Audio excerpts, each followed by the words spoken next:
Welcome to Forgotten Realms, where ancient whispers echo through time, and lost memories drift between dream and myth. Here, you will not simply fall asleep. You will wander sacred ruins buried by silence, and unravel stories that history chose to forget. Close your eyes, take a breath, and let the past dream through you. This is Forgotten Realms. Sleep well. In the heart of Hollow Vale, where time once wept and then stood still, a forgotten battle shaped the fate of a realm that vanished from all memory. Once a lush land ruled by a council of dreamwalkers and songsmiths, Hollow Vale became the final stand against an invading force that wielded not swords, but silence. When the sun paused in the sky and the river froze midstream, something ancient awakened beneath the battlefield. As our story drifts between the whispers of broken oaths, sleeping relics, and a veil caught forever between moments, the listener will be lulled gently into a tale where time unspools like miststand. Even the forgotten remember. The veil that time forgot in the heart of the ancient world, where memory itself grows dim and the edges of maps fade into whispered legends. There lies a place called Hollow Vale. It is a realm untouched by the march of armies, unmarked by the passage of kings, where time moves differently than in the world beyond its borders. The veil spreads before you like a painter's dream, bathed in golden morning light that filters through leaves so green they seem to glow with their own inner fire. Ancient oaks and silver birches rise from earth, so rich and dark it appears almost black, their massive trunks bearing the scars of countless seasons, their branches reaching toward a sky so blue it takes your breath away. Sunlight dances through the canopy in shifting patterns, creating pools of warmth that move across the forest floor like living things. Where the light touches, wildflowers bloom in impossible beauty. Carpets of purple foxglove and golden buttercups spread across the ground, while delicate whitewood anemones seem to glow in the shadows, and roses climb the ancient trees in spirals of pink and crimson.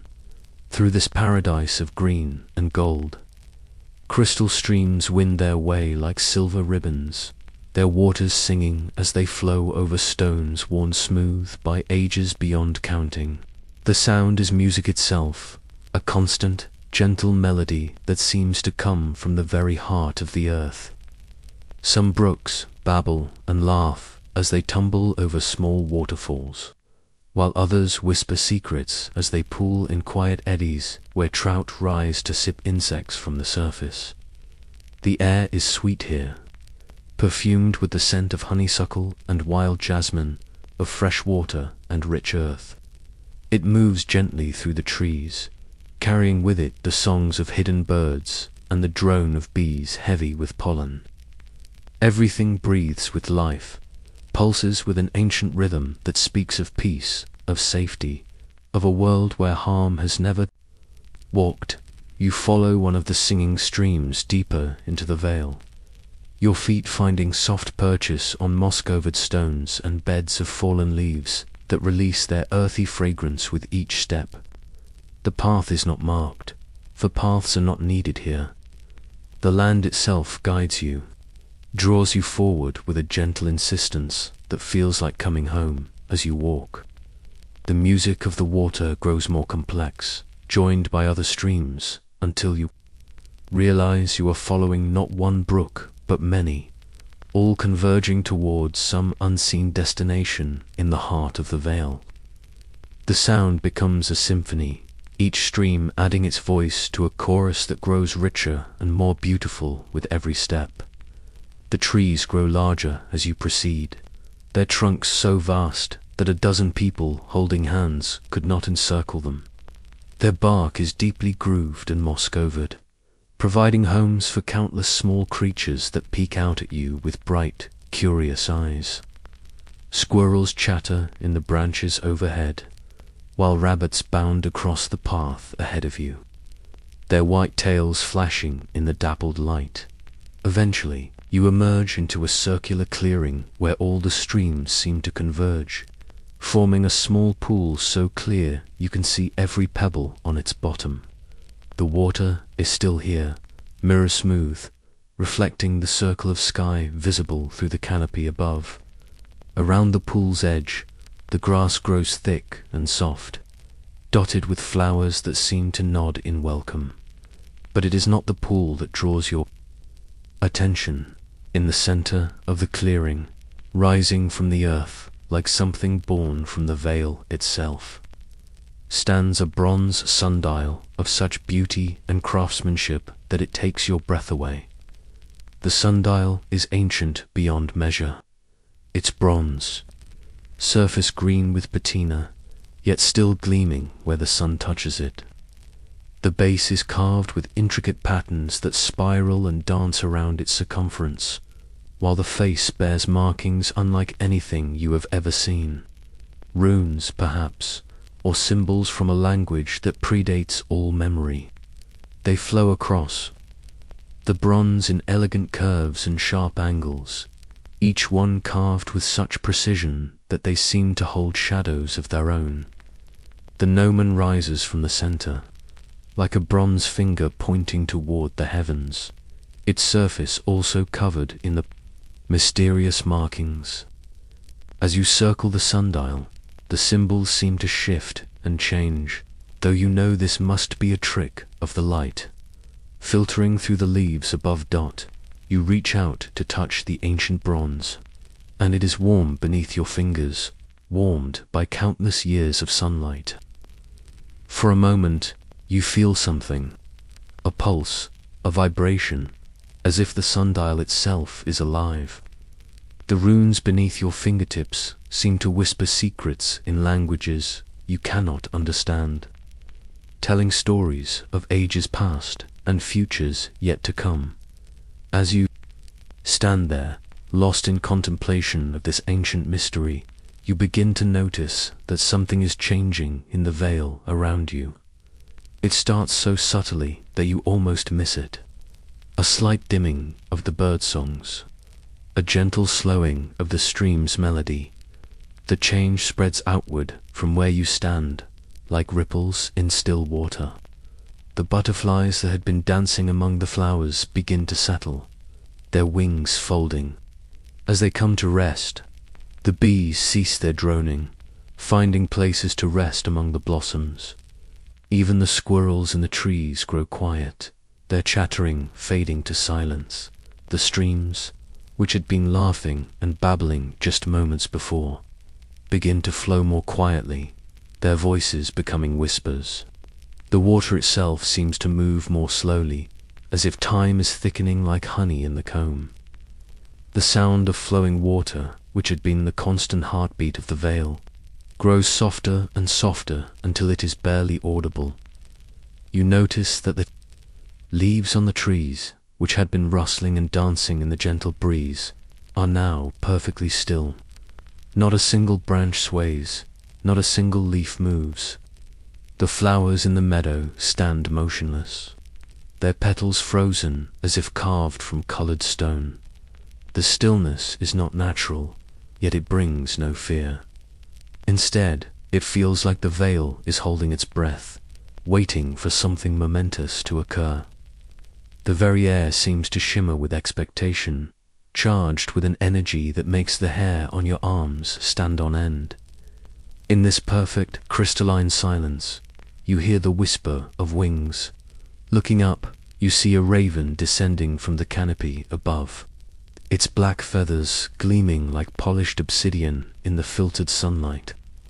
The bird is magnificent, larger than any raven you have ever seen, with eyes that hold depths of ancient wisdom. The raven alights on the bronze sundial with barely a sound, its talons gripping the ancient metal. In its beak, it carries something that makes your breath catch, a single black feather, but unlike any feather you have ever seen. This one is etched with patterns of frost that sparkle like diamonds in the sunlight, delicate traceries of ice that should not exist in the warmth of the morning sun. The raven tilts its head, studying you with those deep, intelligent eyes. Then, with great ceremony, it places the frost-etched feather on the sundial's face, right in the center where all the mysterious runes converge. The feather lies there, impossibly beautiful, its icy patterns catching and reflecting the light in ways that seem to defy nature. The moment the feather touches the bronze, the stillness deepens. What little sound remained in the vale, the distant whisper of water, the rustle of your own clothing, even the beating of your own heart, fades to absolute silence. The world holds its breath. The raven spreads its wings and takes flight, disappearing into the canopy above as silently as it came. You are left alone with the sundial and its mysterious gift, in a world that has become as still as a painting, as quiet as a held breath. You look around the clearing, at the motionless flowers, the still water of the pool, the frozen leaves of the great trees. The beauty of the vale remains, but it has become something else now. A tableau, a moment caught and held outside the normal flow of time. The frost patterns on the feather continue to sparkle. The only thing in the entire vale that seems to move, their delicate traceries shifting and changing like living lace. You reach toward it, but something stops you.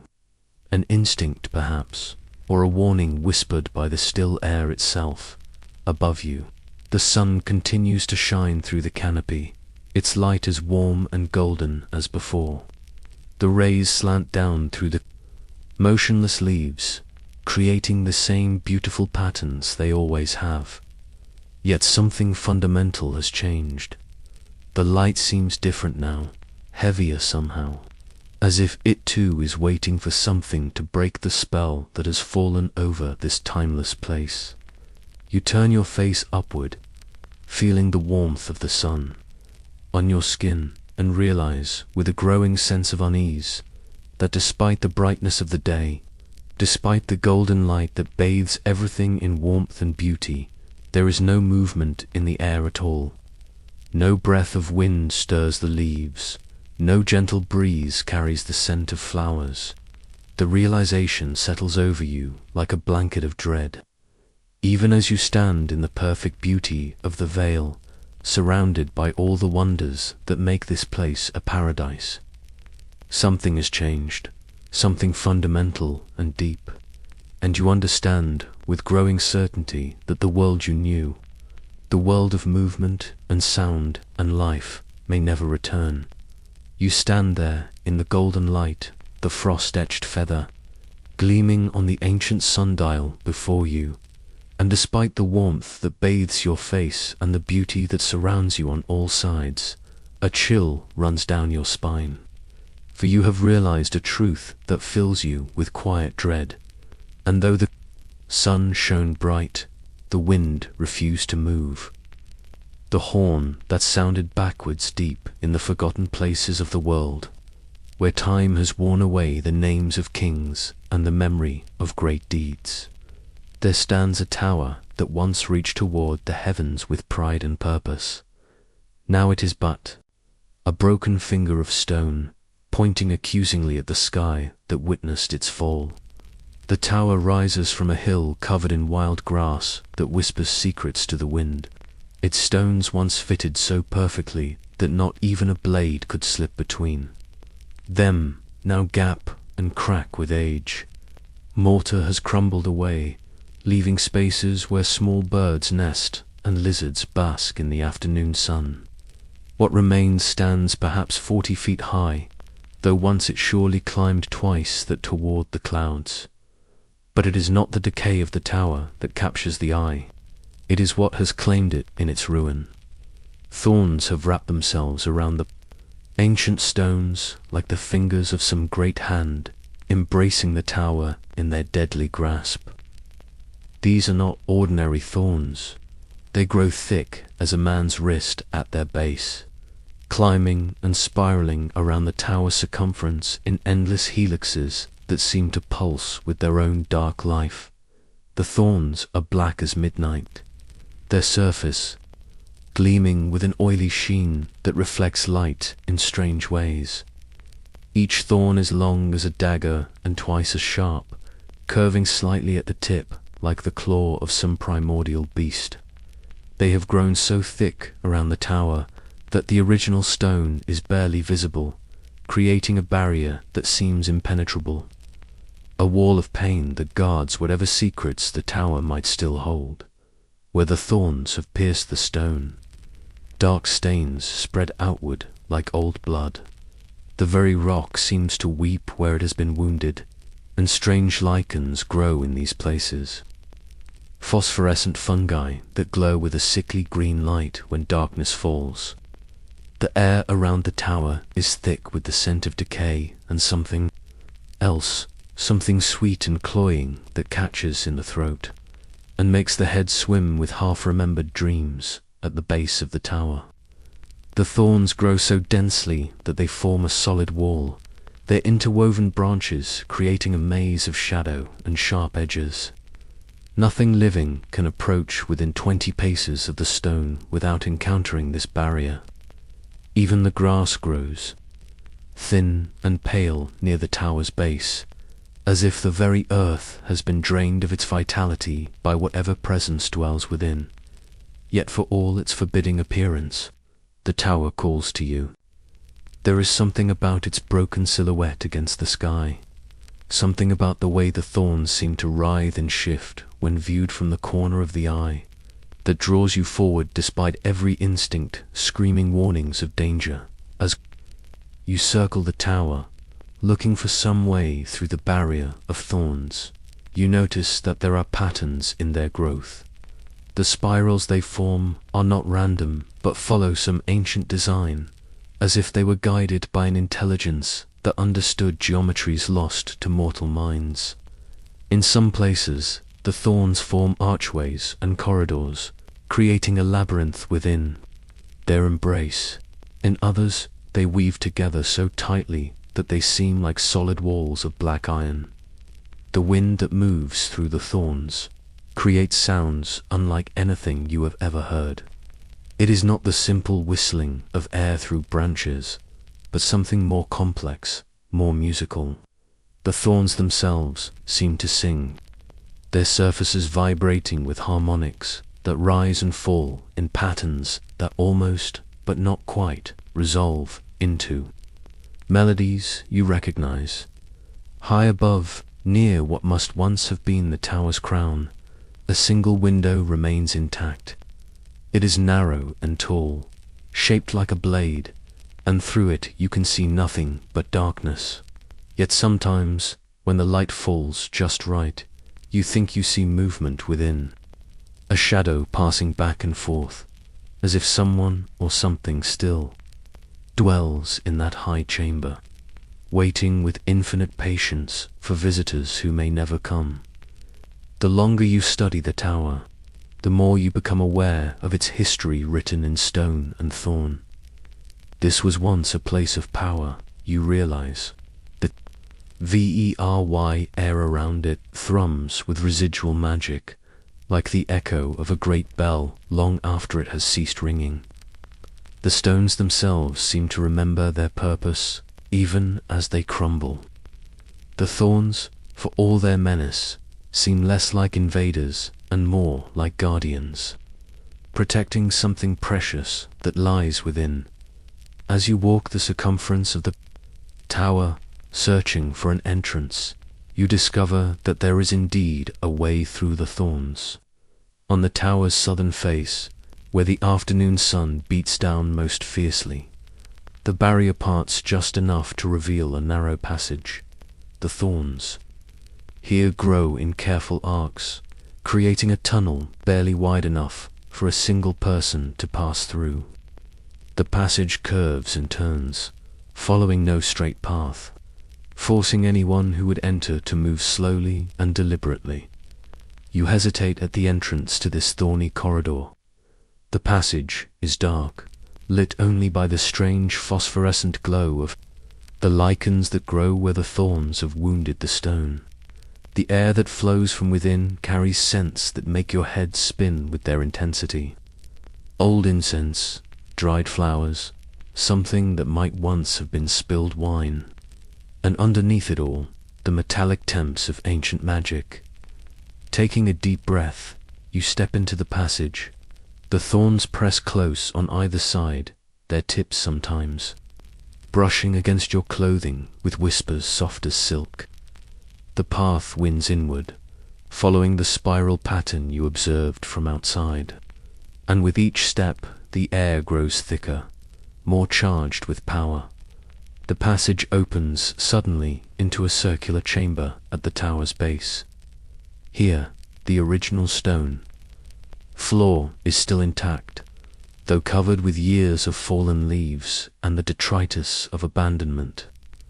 Ancient tapestries hang in tatters from the walls, their once bright colors faded to ghosts of their former glory. Broken furniture lies scattered about, remnants of chairs and tables that once furnished this place when it was alive with purpose. But your attention is immediately drawn to the center of the chamber, where a spiral staircase winds upward into the darkness above. The stairs are carved from the same stone as the tower itself, worn smooth by countless feet over the centuries. Each step is slightly different from the others, as if they were carved by hand rather than machine. And many bear symbols that might once have been runes or letters in some forgotten script. You climb the stairs slowly, one hand trailing along the inner wall for guidance. The steps are steep and irregular, and more than once you stumble in the darkness. Windows that once let in light have been covered by the thorns growing outside, leaving only thin slivers of illumination that barely penetrate the gloom. As you climb higher, the air grows colder and more still. The sounds of the outside world fade away until you can hear nothing but your own breathing and the soft echo of your footsteps on stone. The staircase seems to spiral endlessly upward, and you begin to wonder if you have entered some enchanted space where distance has no meaning. Finally, after what feels like hours but could have been minutes, you emerge into the chamber at the tower's peak. Here, the single window you glimpsed from below provides enough light to see clearly. The room is circular, its walls curving smoothly from floor to ceiling. Once, this chamber was clearly magnificent. The remains of frescoes can still be seen on the walls, depicting scenes of great beauty and power. Figures in flowing robes raise their hands toward a sky filled with stars, while below them, landscapes of impossible beauty stretch to the horizon. But it is not the faded artwork that captures your attention. It is what stands upon a pedestal of carved marble in the center of the room. A horn, but unlike any horn you have ever seen. It is carved from what appears to be ivory, but ivory of such size and perfection that it could only have come from some beast of legend. The surface is smooth as silk, polished to a shine that seems to glow with its own inner light. The horn is as long as your forearm and curved like a crescent moon. Its surface is covered with intricate carvings that spiral from its narrow tip to its wide mouth. The designs are impossibly complex, depicting scenes that seem to shift and change as you look at them. Sometimes they show battles between armies of light and shadow. Sometimes they show great cities rising from the sea. Sometimes they show things that have no name, creatures and places that exist only in dreams. At the horn's mouth, the carvings become letters, though in no script you recognize. They flow around the rim in an endless circle, each character perfectly formed and deeply cut. As you move around the pedestal, studying the horn from different angles, the letters seem to rearrange, themselves forming new words and new meanings with each step you take. The pedestal itself is a work of art, carved from white marble veined with gold. Its surface is covered with more of the mysterious script, and small niches around its base hold objects that might once have been offerings. A golden cup tarnished black with age, a sword whose blade has rusted to nothing, leaving only its jeweled hilt, a mirror whose surface reflects nothing, as if it shows some other place entirely. You reach out to touch the horn, and the moment your fingers make contact with its surface, the world changes. The chamber around you seems to fade, becoming translucent like morning mist. Through the walls, you can see the tower as it once was, whole and proud, its windows blazing with warm light. The thorns are gone, replaced by gardens of incredible beauty where fountains play and peacocks strut across manicured lawns.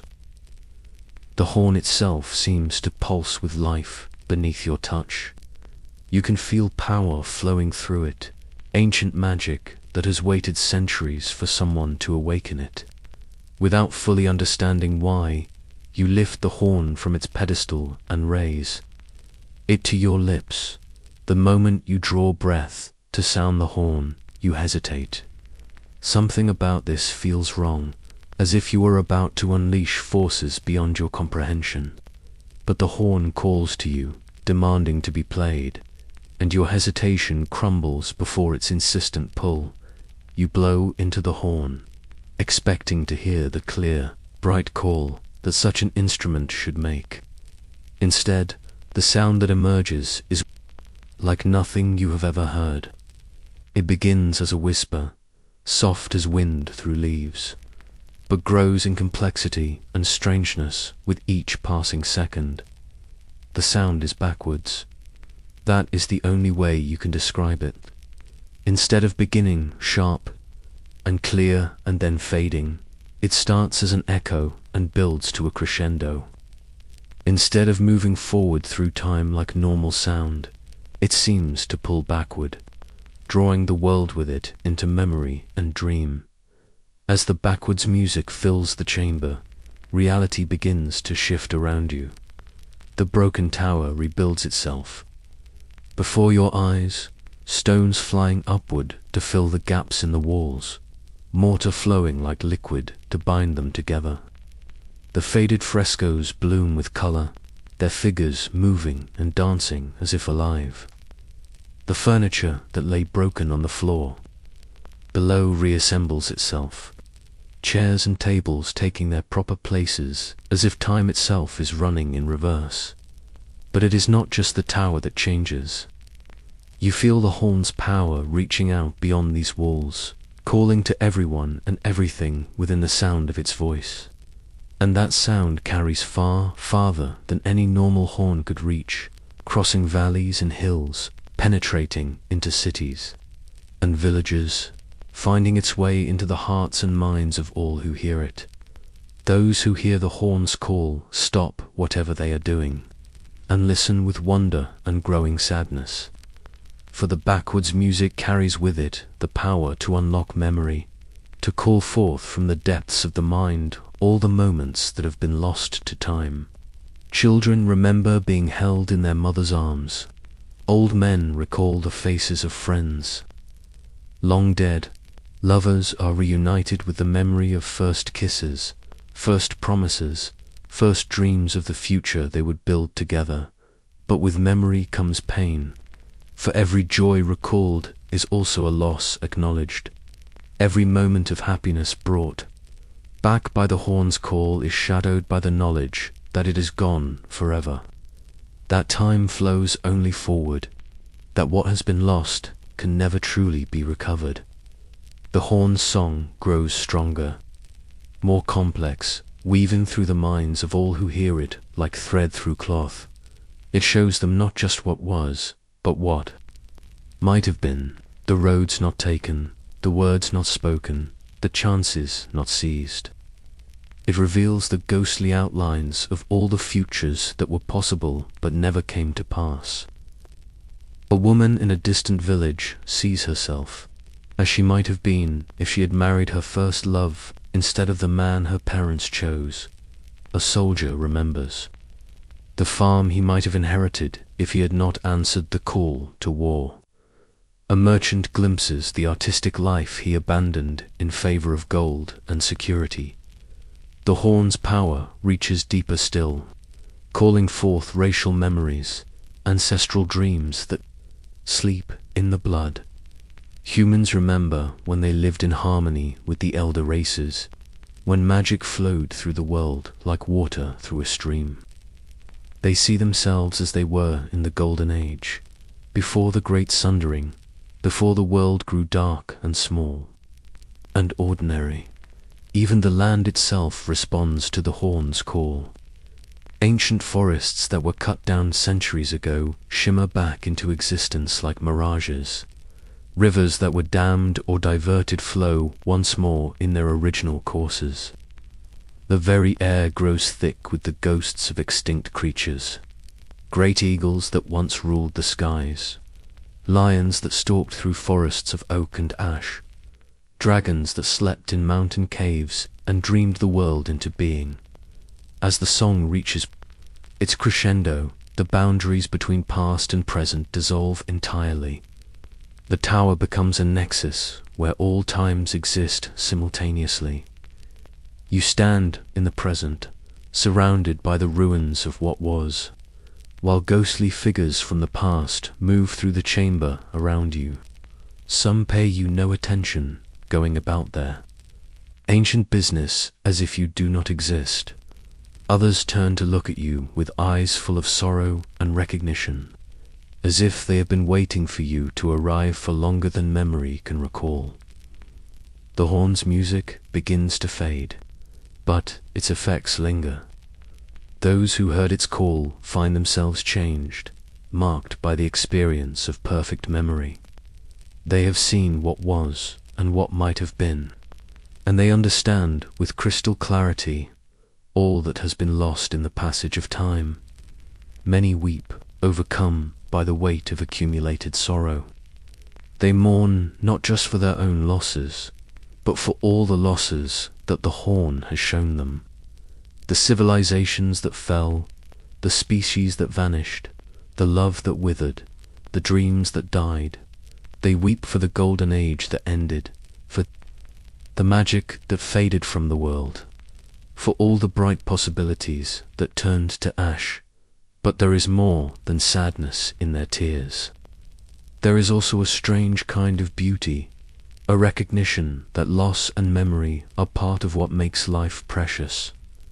The horn has shown them that nothing lasts forever, but it has also shown them that nothing is ever truly gone as long as someone remembers. You stand in the tower chamber, the horn still in your hands, and feel the weight of what you have unleashed settling around you like a cloak. The ghostly visions are fading now, the past retreating back into the realm of memory where it belongs.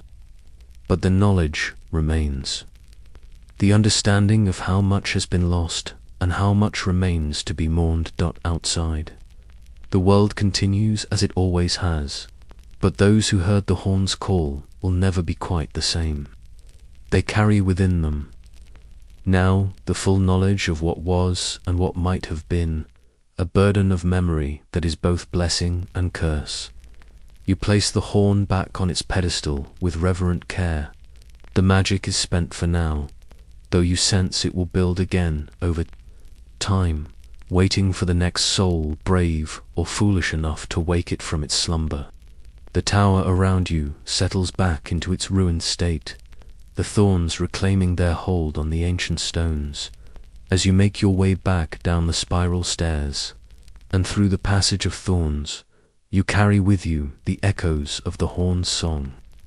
You understand now why the thorns guard this place so fiercely. Some magic is too powerful to be used lightly, too dangerous to be left unprotected in the distance. You can still hear the sound of weeping carried on the wind. Those who heard the horn's call mourn not just for what they have personally lost, but for all the losses that time has brought to the world. They weep for the future that was promised but never came, for the golden age that ended before it truly began, for all the tomorrows that will never dawn, and those who heard the call wept for futures that would never be. Chapter 3.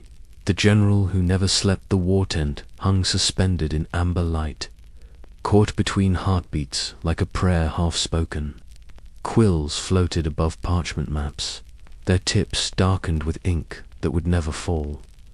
The brazier's flames stretched upward in perfect stillness, casting shadows that had forgotten how to dance. Here, in this pocket of crystallized time, General Elenver stood as the only moving thing in a world gone silent. His fingers traced the frozen battle lines, feeling the weight of suspended decisions. The Morwen campaign had been 3 years in the planning, each strategy revised and refined until the very air in the tent seemed thick with possibility. Now, with his captains frozen mid-gesture and his scouts caught between words, Elenver found himself alone with the terrible mathematics of war. He had not slept in 47 years. The curse had come to him on the night of his first great victory, when the blood of 10,000 enemies had soaked the field at Kelther's Ridge. He had been young then, drunk on glory and the intoxicating taste of triumph. The old woman had appeared in his tent like smoke given form, her eyes the color of winter storms. "You love the battle so much," she had whispered, her voice like wind through bone. "Let it be your only companion. May your eyes never close. May dreams never find you. May you know only the waking world until time itself forgets your name." At first, he had thought it a gift. While other generals stumbled through campaigns on scattered sleep and clouded judgment, Elenver remained sharp, alert, eternally vigilant. He could plan for days without rest, could see patterns in enemy movements that others missed in their exhaustion. The curse had made him legendary, the greatest military mind of his generation. But legends, he had learned, were just another kind of prison.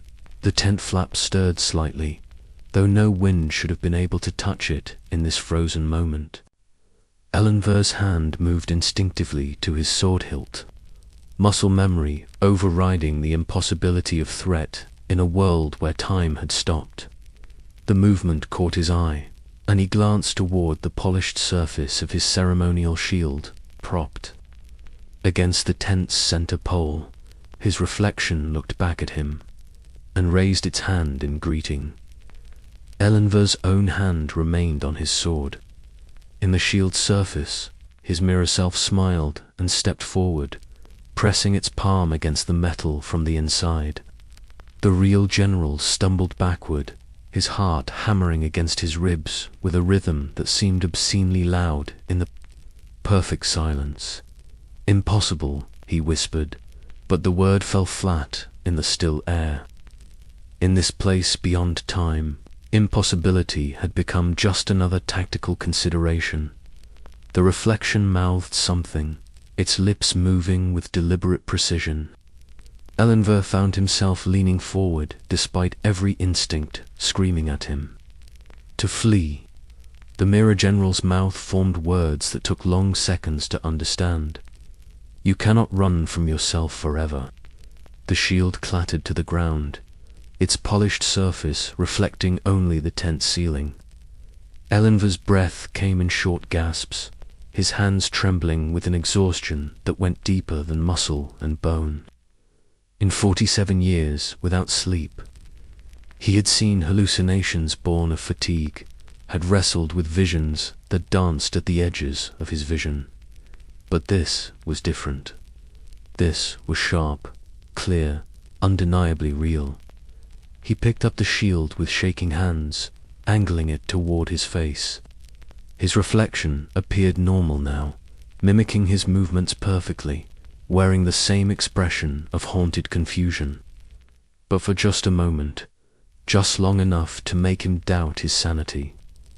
The eyes in the mirror seemed to hold knowledge that his own did not possess. Time resumed with a sound like breaking glass. The quills fell, spattering ink across carefully drawn battle lines. Captain Morven completed his interrupted sentence about supply routes, his words tumbling into the sudden chaos of resumed motion. The flames roared back to life, sending shadows leaping across the tent walls like living things. Elenva dropped the shield again, this time deliberately, and watched it roll across the carpet until it came to rest against a stack of sealed orders. "Sir," Captain Morven approached, his weathered face creased with concern. "You look pale." "Perhaps you should. I'm fine," Elenva cut him off, his voice harder than he intended. He turned back to the maps, but the battle lines seemed to shift when he wasn't looking directly at them, roads changing course and rivers flowing backward. He blinked hard, trying to clear his vision, but the world continued its subtle dance of wrongness. The other officers exchanged glances.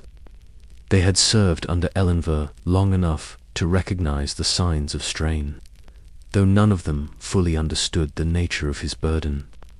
They saw a commander who never rested, who burned with an intensity that never dimmed, who carried the weight of every decision without the relief of unconsciousness to dull the edges.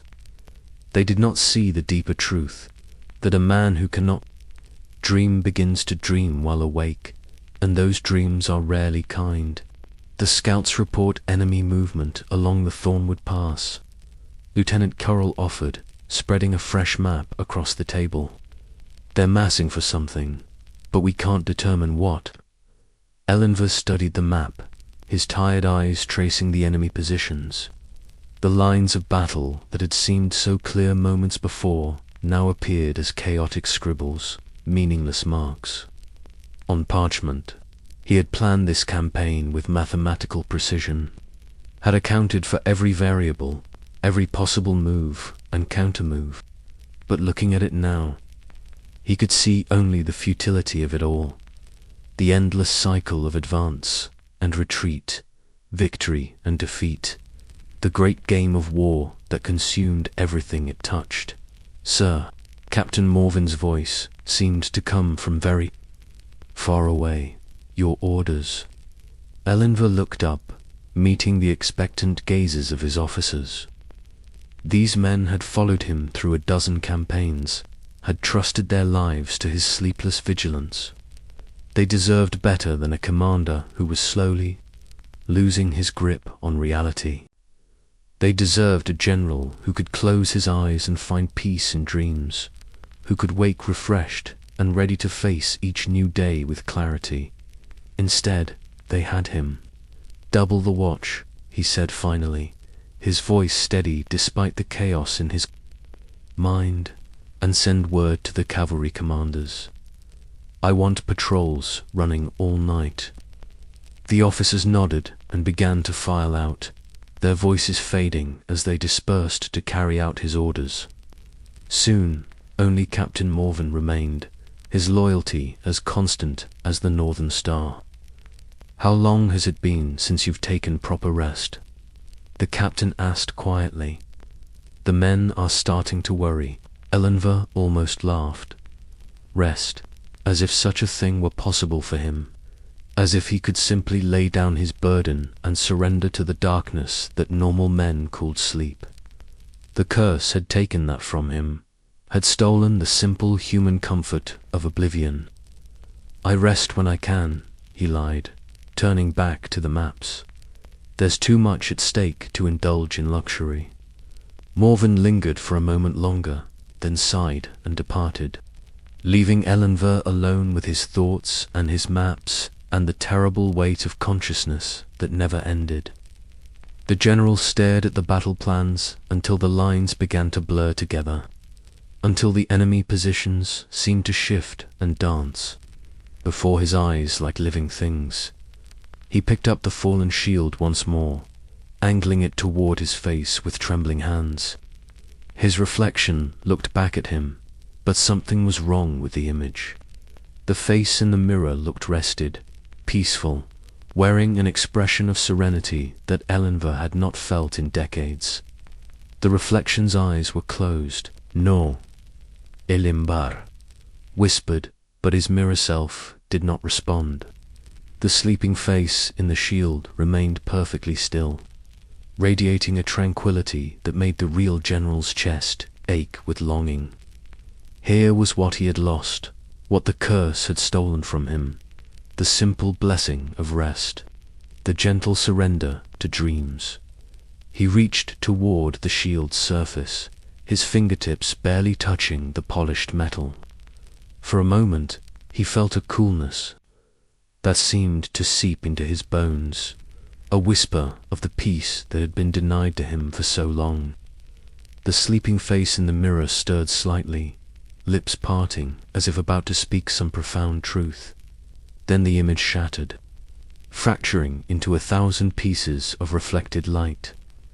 Elenver jerked his hand back, blood welling from a dozen tiny cuts where the fragments had bitten into his skin.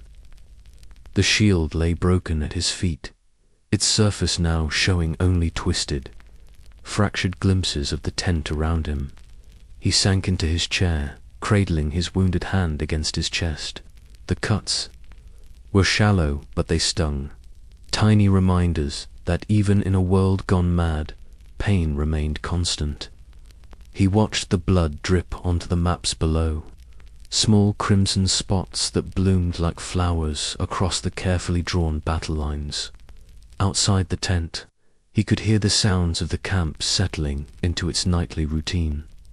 Guards called out challenges, and responses, horses nickered softly in their picket lines. And somewhere in the distance, a soldier played a mournful tune on a wooden flute. These were the sounds of an army at rest, of men preparing to surrender themselves to sleep and dreams. Elenver envied them more than they could ever know. He stood and walked to the tent's entrance, pulling back the flap to look out at the sky.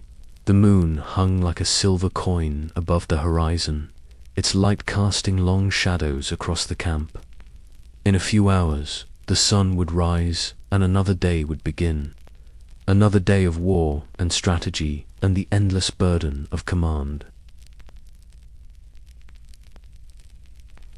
But for now, there was only the night and the terrible clarity that came with exhaustion pushed beyond all reasonable limits. Elenver could feel something stirring in the darkness behind his eyes, something that had been building for years.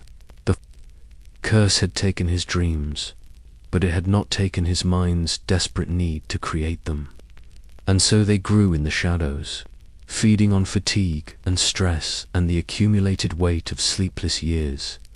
He closed the tent flap and returned to his maps. But the battle lines now seemed to pulse with their own inner light. The rivers flowed upward, defying gravity, and the mountains moved like sleeping giants. The enemy positions shifted and changed, forming patterns that spelled out messages in languages he did not recognize. Time lurched forward in stuttering jumps, moments bleeding into one another like watercolors in rain. Elenver found himself standing, then sitting, then pacing the confines of his tent without memory of the transitions. The lamp flames stretched and contracted like breathing things, and the shadows on the walls began to take on shapes that had nothing to do with the objects that cast them.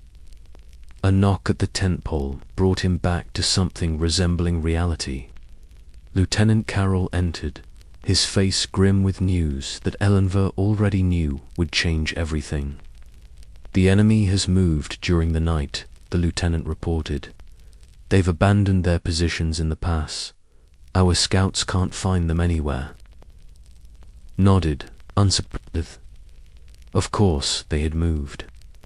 Of course his carefully laid plans had crumbled in the space between one moment and the next. That was the nature of war, the fundamental chaos that made all strategy ultimately futile. He had learned this lesson 100 times over the years, but the curse ensured that he could never forget it. never find peace in acceptance. They're out there, he said, his voice hollow with certainty, waiting, watching. They know we can't see them, can't predict their movements. They're using our own exhaustion against us. The lieutenant frowned, clearly not understanding the full implications of the general's words. How could he? How could any of them comprehend what it meant to wage war while trapped in a waking nightmare? To make life and death decisions while reality itself became uncertain. Sir, perhaps we should consider withdrawing to a more defensible position, Carol suggested carefully. The men are tired, and without knowing where the enemy has gone, the men are tired. Eldmire repeated, a bitter laugh escaping his lips. Yes, they are tired. They will sleep tonight, and tomorrow they will wake refreshed and ready to fight. But what of their general? What of the man who must remain alert while they dream? The lieutenant took a step back, alarmed by the edge in Eldmire's voice. Sir, I don't understand. Of course you don't. Eldmire turned back to his maps, where the ink had begun to move of its own accord, drawing new battle lines that shifted and changed even as he watched. None of you understand. You sleep, you dream, you wake renewed. But I remain here, in this place between sleeping and waking, watching the world fracture at the edges. He could feel the lieutenant's confusion, could sense the man's growing concern for his commander's state of mind, but there was nothing to be done about it now. The curse had run its course, had pushed him beyond the boundaries of human endurance into something else entirely. The tent fell silent except for the soft whisper of parchment as the maps continued their impossible dance. Eldmire watched them with fascinated horror, seeing in their movements the true shape of the war that surrounded them. It was not a conflict between armies, he realized, but between different versions of reality, each one fighting for the right to exist, and he was trapped at the center of it all. The fixed point around which chaos swirled. The shadows on the tent walls began to move more deliberately now, no longer content to simply dance at the edges of his vision.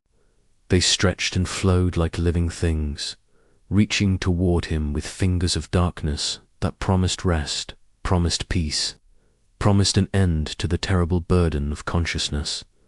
Eldmire backed away from them, his hand once again finding his sword hilt. But what good was steel against shadows? What weapon could defend against the darkness that lived behind his own eyes? The tent flap stirred again, though no wind should have been able to reach it. This time, when Eldmire looked toward the entrance, he saw a figure silhouetted against the starlight beyond. The old woman stood there, exactly as she had 47 years ago, her eyes still the color of winter storms. You have carried the burden well, she said, her voice unchanged by the passing decades.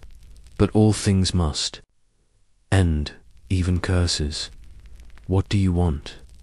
Eldmire whispered, though he was not sure if he spoke the words aloud or merely thought them. I want nothing, she replied, stepping into the tent.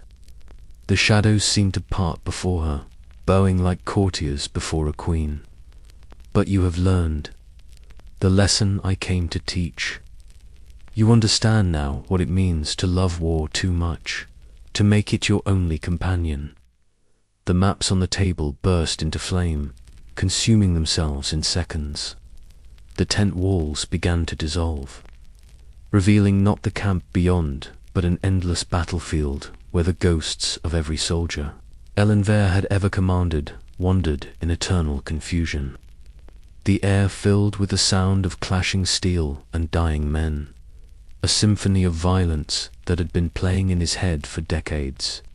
Make it stop, he begged, falling to his knees as the phantom battle raged around him. Please, make it stop. The old woman knelt beside him, her hand cold against his burning forehead. Sleep, she whispered, and for the first time in 4 years, Elinver felt his eyelids grow heavy, sleep, and dream of something other than war. But as the darkness finally claimed him, as his eyes closed for the first time in nearly half a century, the shadows that had been building behind them did not disappear. Instead, they flowed outward, pouring from his sleeping form like smoke. From a snuffed candle, they spread across the dissolving tent, across the phantom battlefield, across the very fabric of reality itself. Though his eyes never closed, the shadows behind them began to move. Chapter 4. The Vale begins to sleep. The hourglass sat on Widow Thorne's windowsill like a prayer made manifest, its crystal curves catching the morning light and bending it into impossible colors.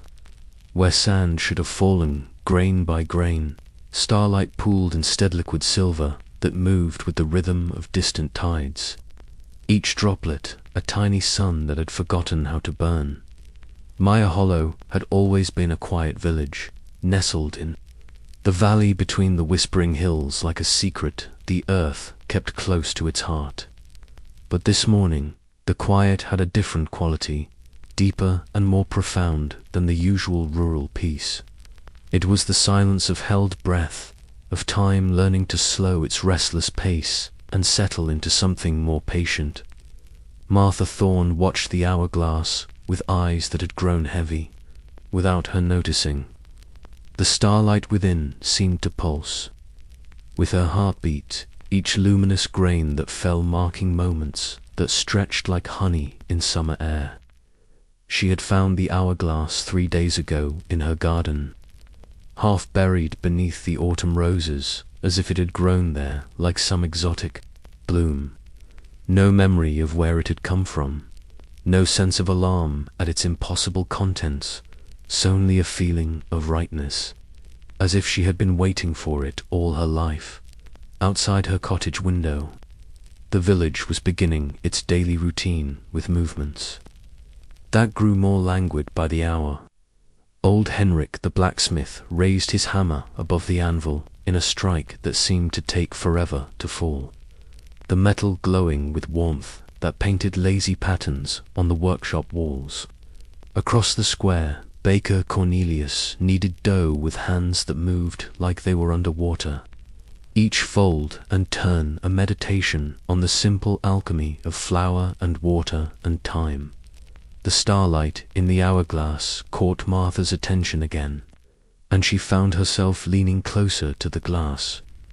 Each falling grain was a tiny universe, complete with swirling galaxies and distant nebulae that spiraled in patterns too beautiful for earthly comprehension. She could hear music in their movement, not with her ears, but with something deeper, a part of her soul that recognized the ancient song of creation itself. A knock at her door pulled her from the trance, though the sound seemed to echo from very far away. When she opened it, she found young Timothy Fletcher standing on her threshold, but something was different about the boy. His usual restless energy had been replaced by a dreamy stillness, his eyes reflecting depths that seemed older than his. 12 years. Mrs. Thorne, he said, his voice soft as silk. Mother sent me to ask about the hourglass. Everyone can see the light from it, even during the day. It's beautiful.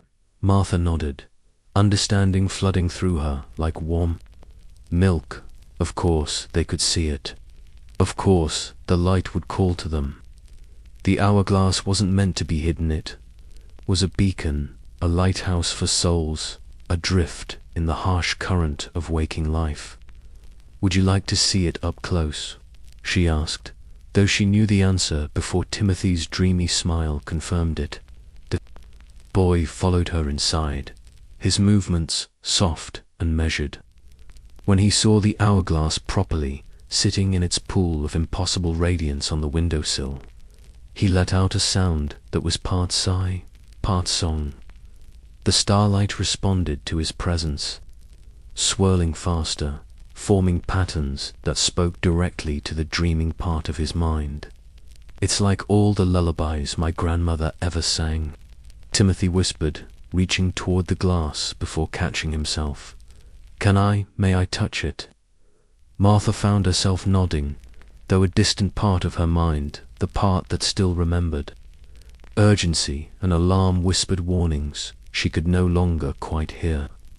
Timothy's small fingers brushed the hourglass's surface, and the starlight within pulsed like a heartbeat, sending ripples of silver luminescence across the cottage walls. The boy's eyes fluttered closed, but he didn't fall. Instead, he swayed gently in place, caught in some invisible current that held him upright, while his consciousness drifted away on tides of liquid starlight. His breathing deepened, became rhythmic as ocean waves, and a smile of perfect contentment curved his lips. Martha watched him with a mixture of concern and envy. How long had it been since she had felt such peace? How many years had passed since she had allowed herself to truly rest, to let go of the thousand small worries that plagued a widow's solitary life? The hourglass pulsed again, and she felt its invitation like a warm hand on her shoulder. More visitors came as the day wore on, drawn by the increasingly visible light that spilled from her cottage windows. The baker arrived first, flour still, dusting his apron, his movements slow and dreamlike. He stood beside Timothy at the window, both of them swaying gently as they watched the starlight fall. Then came Henrik the blacksmith, his mighty arms hanging loose at his sides. All the tension of his trade dissolved in the hourglass's radiance. One by one, the villagers of Hollow found their way to Martha's cottage. They came not with urgency or alarm, but with the slow inevitability of tides returning to shore. The seamstress arrived with half-finished embroidery still clutched in her hands, the threads now glowing with their own subtle light. The miller came dusted head to toe with grain that sparkled like fairy dust. Even stern Mayor Aldrich appeared at the door, his perpetual frown softened into an expression of wondering peace.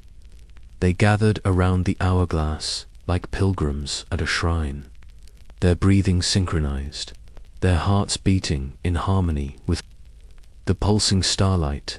Martha moved among them, no longer thinking of them as separate individuals, but as parts of a greater whole, threads in a tapestry that was finally coming together after years of patient weaving. That the cottage should have been crowded, should have been chaos with so many bodies pressed into such a small space. Instead, it felt spacious, infinite, as if the walls had expanded to accommodate not just the physical forms of the villagers, but their dreams as well. The air itself seemed to thicken, taking on the quality of honey or golden syrup, supporting them all in its sweet embrace. As afternoon faded toward evening, the transformations became more pronounced. Mrs. Gardner, the village's most notorious gossip, fell asleep standing up in the middle of what should have been a scandalous revelation about the mayor's cousin.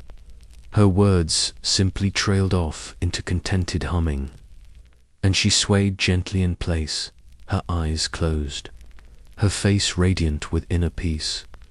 Young Peter, the shepherd boy, curled up on Martha's hearthrug like a cat, his shepherd's crook still clutched, in one hand, the other reaching toward the hourglass as if to capture some of its light. His sheep, Martha noticed through the window, had begun gathering in the village square, lying down in perfect circles, their wool glowing softly in the twilight. The starlight was spreading now, spilling from the hourglass to pool on the windowsill, dripping onto the floor like liquid moonbeams. Where it touched, things began to change. The rough wooden planks smoothed themselves into surfaces that seemed to flow like water. The cottage walls grew translucent, revealing not the village beyond, but vistas of impossible beauty meadows that stretched to horizons of perpetual sunset. Forests where the trees sang in harmony, oceans that reflected not the sky, but the dreams of everyone who had ever gazed upon them. Martha felt herself beginning to drift, her consciousness loosening its grip on the mundane concerns that had anchored her to waking life. The hourglass called to her with increasing insistence, its song weaving through her thoughts like silk through a loom. She could feel her eyelids growing heavy, could sense the sweet surrender that awaited just beyond the threshold of sleep. But even as she felt herself beginning to slip away, she maintained just enough awareness to marvel at what was happening to her village. Through the cottage's transforming walls, she could see Maya Harlow settling into enchantment like a bird folding its wings for the night. The blacksmith's forge fire had gentled to a warm glow that pulsed in rhythm with sleeping hearts. The baker's ovens radiated not heat but comfort, their warmth now nurturing dreams instead of bread in the square. She watched as more villagers succumbed to the spreading peace. They didn't collapse or fall, but simply allowed themselves to be caught by the same invisible currents that held Timothy and the others. Some leaned against walls that softened to cradle them like loving arms. Others found themselves gently lowered to the ground by breezes that had learned tenderness from the starlight's example. The hourglass pulsed brighter, and Martha felt the last of her resistance melting away. Why fight something so beautiful, so perfectly right? She had spent decades caring for others, worrying about the mundane details of survival, never allowing herself the luxury of true rest. Now, finally, rest was being offered freely, without guilt or consequence. She closed her eyes and let herself fall into the starlight's embrace. But even in her dreaming state, she remained dimly aware of the world beyond the cottage. The enchantment was spreading like ripples in a pond, moving outward from the hourglass in waves of silver luminescence. It touched the village well, and the water within began to glow with the same gentle radiance. It caressed the church bell, which rang once, softly, before settling into silence deeper than any earthly quiet. The animals were the first to fully surrender. Dogs curled up in doorways, their dreams visible as faint auroras playing around their sleeping forms. Cats found windowsills and garden walls, purring in harmonies that made the air itself vibrate with contentment. Horses in their stables lay down on straw that transformed into beds of cloud and starlight. As full night fell, the human inhabitants of Hollow finally allowed themselves to complete their transformation. One by one, they found places to rest, not collapse, but settle into sleep as naturally as flowers closing their petals at sunset. The seamstress dreamed of threads that sang as they wove themselves into tapestries of living light. The miller's dreams were full of grain that fell upward instead of down, each kernel a wish ascending to the stars. Mayor Aldrich, that pillar of civic responsibility, found himself sitting in the village square, surrounded by his sleeping constituents, his own eyes growing heavy as he watched over them one last time before allowing the starlight to claim him too. His dreams were of a village that ran itself through the pure intention of its sleeping citizens, where every problem was solved through the collective wisdom of shared slumber. The hourglass continued its impossible function, measuring time not in minutes or hours, but in the depth of dreams, the quality of rest, the slow accumulation of peace that settled over Hollow like the most comfortable blanket imaginable. The starlight that fell from its crystal chambers was no longer contained within Martha's cottage, but flowed through the streets like a gentle river, touching every door, every window, every sleeping soul. Even the buildings themselves began to dream. The church spire swayed gently, reaching toward stars that seemed closer now, more accessible. The mill wheel turned slowly, no longer grinding grain, but circulating dreams through the village like lifeblood through veins. The very cobblestones of the square softened, growing warm and welcoming to the sleeping forms that rested upon them. Time itself grew drowsy in my hollow, stretching each moment into eternities of perfect rest. The phases of the moon blurred together, waxing and waning in a dance too slow for waking eyes to perceive. Seasons began their own dreaming rhythm. Spring and autumn existing simultaneously in different parts of the village. Winter and summer sharing the same garden bed in peaceful coexistence. The hourglass measured it all, its starlight never diminishing, never running out, as if it drew its luminous sand from the dreams themselves, creating an endless cycle of rest, feeding rest, peace, nurturing deeper peace. The crystal chambers had grown translucent now, revealing vistas of sleeping worlds beyond counting, all connected by threads of silver light that pulsed with shared contentment in the depths of their enchanted slumber. The villagers of my hollow wandered through landscapes that defied description. They walked together through forests of crystallized laughter, sailed on seas of liquid music, climbed mountains that existed only in the geography of the heart. They were no longer separate individuals, but part of a greater, dreaming consciousness. Their individual desires harmonized into a symphony of perfect rest, and through it all, the wind that had once rushed restlessly through the valley began to slow, too gentle, to learn the art of repose.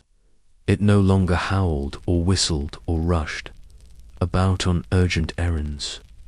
Instead, it settled into the spaces between sleeping breaths, found comfort in the hollows of ancient trees, discovered the pleasure of stillness after eons of restless motion. Even the wind began to sleep, curling like a cat in the roots of trees. Chapter 5. The battle that froze the world. The spear hung suspended in the air, 3 feet above the battlefield, its tip blazing with fire that had forgotten how to burn.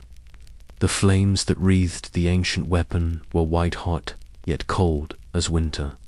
Stars, casting light that illuminated without warmth, revealing without shadow. It was the spear of Kalan, the timekeeper, and around its frozen fire.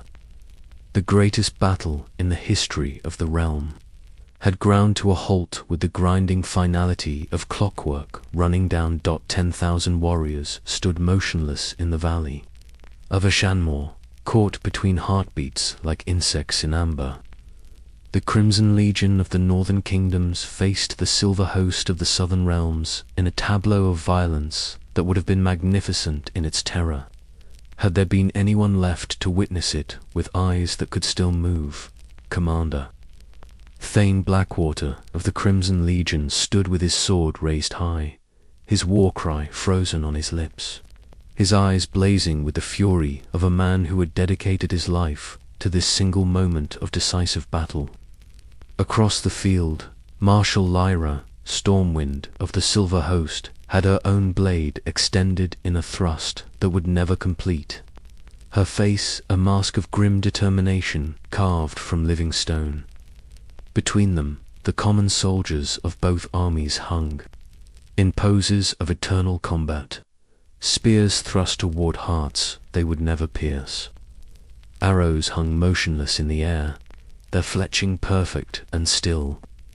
Horses reared on hind legs, their hooves carved paths through air that had grown thick as honey, their manes flowing like frozen waterfalls of midnight and gold. The battle had begun at dawn, when the first scout had spotted the enemy banners cresting the hills that surrounded Ashenmore. Both armies had been seeking this confrontation for months, each convinced that their cause was just, their victory inevitable. The northern kingdoms fought to reclaim ancestral lands stolen by southern expansion. The southern realms battled to preserve the peace they had bought with blood and gold. Over 3 generations of careful diplomacy, But somewhere between the first clash of steel and the moment when the tide of battle might have turned, something else had entered the field. Something that cared nothing for the political machinations of mortal kingdoms. Something that answered to laws older than the stars themselves. The eclipse had begun as a whisper across the sky, a shadow so faint that the fighting warriors had not noticed it at first. But as the celestial dance continued its ancient choreography, as the moon crept across the face of the sun with the inevitability of fate itself, the world beneath had begun to change. Time, that most fundamental of forces, had started to stutter at first.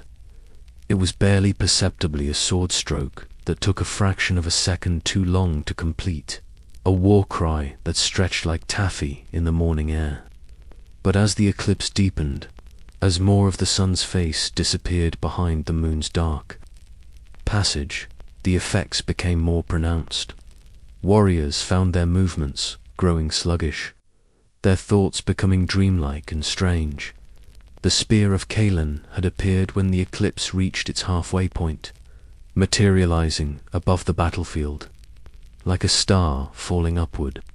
It hung there, spinning slowly, its frozen fire casting impossible shadows that moved independently of any earthly light source. The weapon was legend made manifest, the tool of a god who had once walked among mortals and taught them the sacred mathematics of time itself. Now, as the eclipse approached totality, the spear pulsed with increasing intensity, its fire burning brighter while growing colder, its presence warping the very fabric of reality around the battlefield. The air itself had begun to crystallize, forming geometric patterns that caught and held the light like prisms of ice. Commander Thane felt the change as a weight settling onto his shoulders, a pressure that seemed to come from the sky itself. His sword, raised high for a killing stroke, began to slow in its descent. The enemy soldier beneath him, young man with fear-bright eyes and a scraggly beard, seemed to be moving through thick amber, his attempts to dodge the coming blow reduced to a dreamlike dance of futility. But Thane could not complete the strike. His arm, corded with muscle and sinew, simply would not obey his commands. The sword hung above his head like a question mark carved from steel, its edge gleaming with malevolent promise that would never be fulfilled. Around him, he could hear the sounds of battle growing distant and strange, war cries becoming low moans that stretched across impossible lengths of time. Marshal Lyra experienced the same paralysis, her thrust aimed at the heart of a crimson Legion captain frozen mid-motion, her blade inches from its target. She had trained for this moment her entire life, had dreamed of the day when she would face the northern armies in decisive combat. Now, as the eclipse deepened overhead, she found herself trapped in a prison of her own making, her body betraying her at the moment of greatest need. The spear spun faster, its frozen fire casting light that revealed truths hidden in the hearts of the motionless warriors. In that light, the petty politics that had driven them to this field seemed suddenly meaningless. The ancient grudges, the territorial disputes, the pride and honor that had seemed so important just moments before, of it was revealed as the ephemeral concerns of mortals who had forgotten their place in the greater dance of existence. As the eclipse moved toward totality, the very air around the battlefield began to sing. It was a sound like crystal bells ringing in harmony, like the music of spheres made audible to human ears. The frozen warriors could hear it, could feel it resonating in their bones, even as their bodies refused to move. It was the sound of time itself, the fundamental frequency that governed the passage of moments and the flow of cause and effect. The spear pulsed once more, and suddenly the battlefield was not alone. Other moments, other battles, Other times flickered into existence around them like ghosts made of light and memory. They could see the ancient druids who had once danced in stone circles on this very ground, could witness the primordial forests that had grown here before the first humans had learned to work metal. They saw the future tour, possible futures where the field lay empty and peaceful, where children played games in meadows that had forgotten the taste of blood. Time was revealing its true nature, showing them that the linear progression of moments was merely an illusion, a convenience that mortal minds used to make sense of existence. In reality, all moments existed simultaneously. All possibilities were equally real. All outcomes were written in the fundamental structure of reality itself. The eclipse reached totality, and the world held its breath in that moment of perfect darkness, when the sun's corona blazed around the moon's silhouette like a crown of fire. The spear's frozen flames expanded outward in a sphere of absolute stillness. The light touched each warrior, each weapon, each drop of blood that hung suspended in the air, and as it did, time simply stopped. Not slowed, not delayed, but stopped completely. The very concept of next ceased to have meaning. The idea of then became as foreign as the notion of colors that had no names. In that crystalline instant, the battlefield existed in a state of perfect preservation. A moment extracted from the flow of eternity and held apart like a precious jewel. The warriors could still think, could still feel the weight of their armor, and the ache in their muscles, but their thoughts moved through their minds like honey through a sieve. They were aware of their situation with the terrible clarity that comes from absolute helplessness, understanding that they had become part of something far greater than their petty human conflict. Commander Thane found his consciousness expanding beyond the boundaries of his physical form. He could sense the thoughts of his enemies, could feel their fear and determination as if they were his own emotions. The young soldier beneath his frozen sword was thinking of a girl back home, of promises made and letters unwritten. The weight of that love, that hope, pressed against Thane's heart like a physical force. Marshal Lyra discovered that her awareness had grown to encompass the entire battlefield, that she could feel the pulse of life in every frozen warrior, friend and foe, alike. They were all connected now, all part of the same vast web of existence that the spear's power had revealed. The artificial divisions of nation and creed seemed absurd in the face of this fundamental unity. The spear itself began to change, its frozen fire growing brighter and colder, until it became a star of pure light, hovering above the battlefield. Through that light, visions began to flow, duft of other times and places, but of other realities entirely. They saw worlds where this battle had never taken place, where the kingdoms had found peace through diplomacy rather than war. They saw timelines where the conflict had consumed entire continents, where the hatred had burned until nothing remained but ash and sorrow. And in all of these visions, they saw the same truth, that every choice, every moment of decision created ripples that extended far beyond the immediate consequences.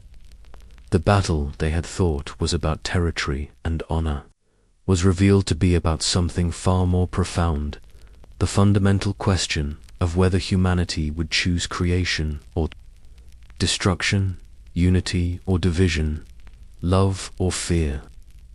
The eclipse held at totality, and in that perfect darkness, the warriors began to understand they were not just soldiers in a meaningless war, but participants in a cosmic drama that had been playing out since the beginning of time.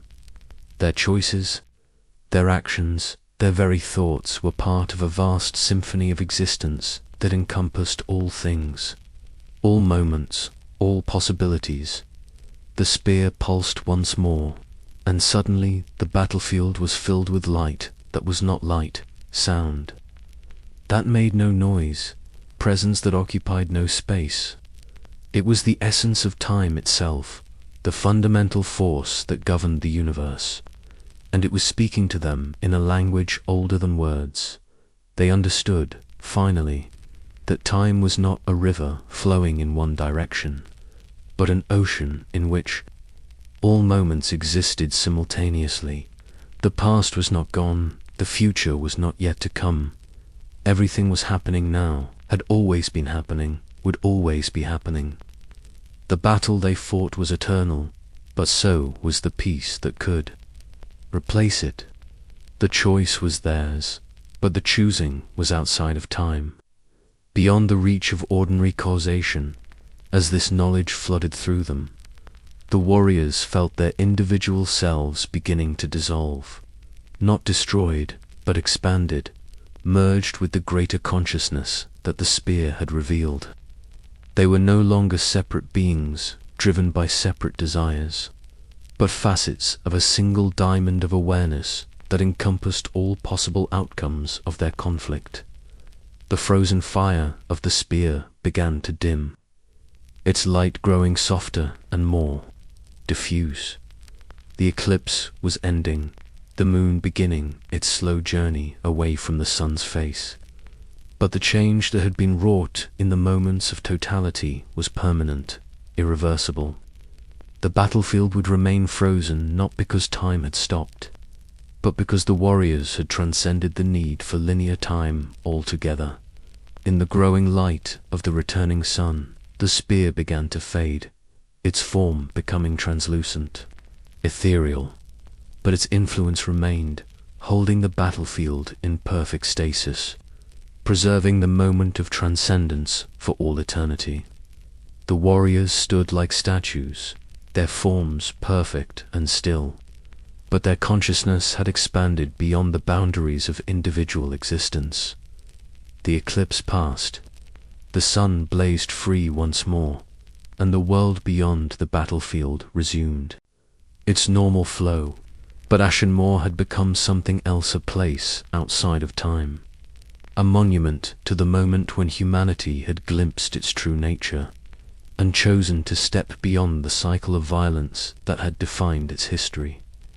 Birds avoided the valley now, sensing something profound and strange in the air above the motionless armies.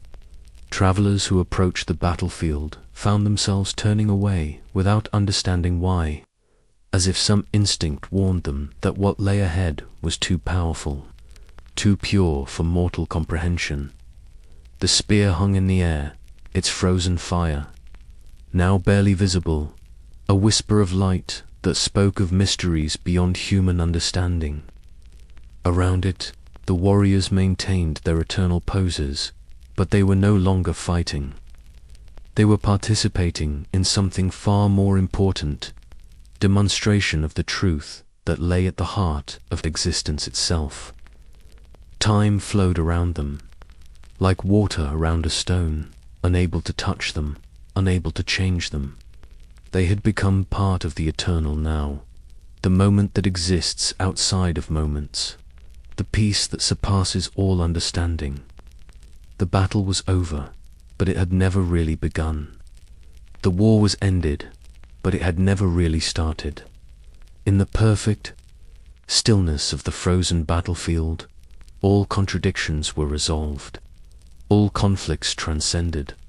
The sun climbed higher in the sky, casting long shadows across the valley. But the shadows of the frozen warriors never moved, never changed, never grew shorter or longer. They had become part of the landscape of eternity, permanent as mountains, constant as stars.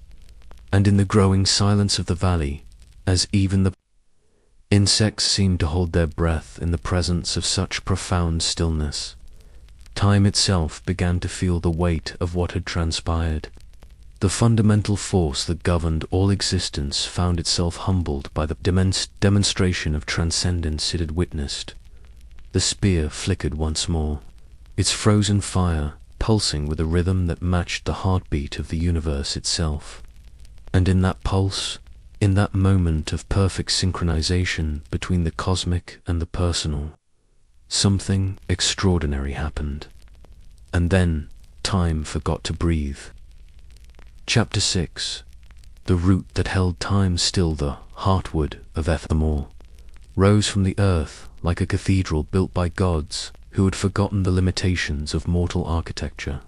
Its trunk, wider than a castle keep, twisted skyward in spirals that seemed to follow the movement of celestial bodies. Its bark scarred with symbols that shifted and changed when viewed from different angles.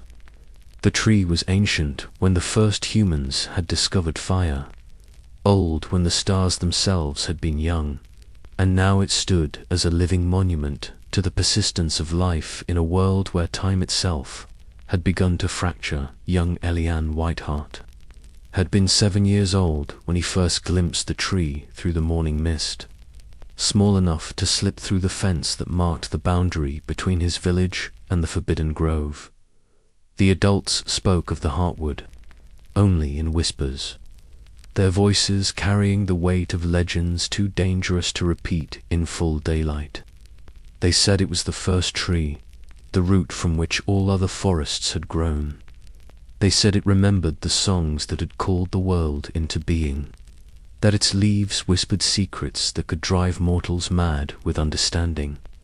But children, as children do, heard only the mystery and not the warning. The boy had been drawn to the tree for 3 days now, each visit carrying him deeper into the grove, closer to the massive trunk that seemed to pulse with its own heartbeat.